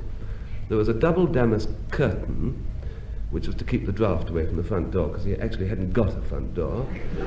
And there was a sofa, a sort of Omnibus sofa with curly bits, Victorian thing. So my wife said, I don't want you to buy any of those. But then we saw number 5. This is almost incredible, I hesitate to suggest it, but it was a framed aquatint of Broadstairs showing the old groin. So I said, well, as it's this afternoon, I'll go along there and bid. So I put on my new, inexpensive sports jacket and went to the auction. bidding started briskly for the gas ring, and it got to 5p. And I wanted to look at the time on my wristwatch, but of course this was the sleeve which was over long. And so I put my arm up to wriggle the sleeve down so that I could see the watch, and I found I bought the gas ring. This was terribly annoying because it also happened with the pile of down and with the double damask curtain and also with this fussy Victorian sofa. And when it came to the aquatint of Broadstairs showing the old groin, I hadn't any money left and I couldn't buy it. And I got home to my wife and she said, well, have you got the aquatint of Broadstairs showing the old groin to cover the hole where your flute's going through, should you decide? And I said, no, because I ran out of money, but I have bought 4 things. And she said, well, what have you bought? I said, I can't tell you really. And I said, well, what have you bought? And I said, ring, down, the curtain, the fussy sofa.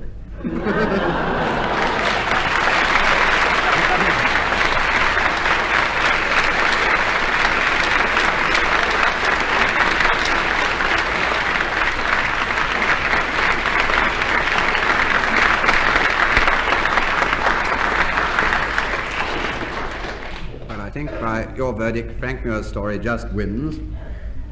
And that brings us to the final score, in which Denis Powell and Frank Muir win by 1 mark from Nancy Spain and Denis Norden, and this also brings to an end this edition of My Word.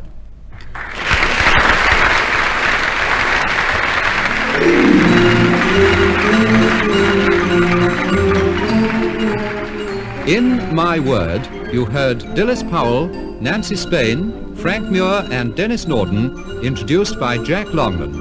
The programme was devised by Tony Shryan and Edward J. Mason and presented by the BBC.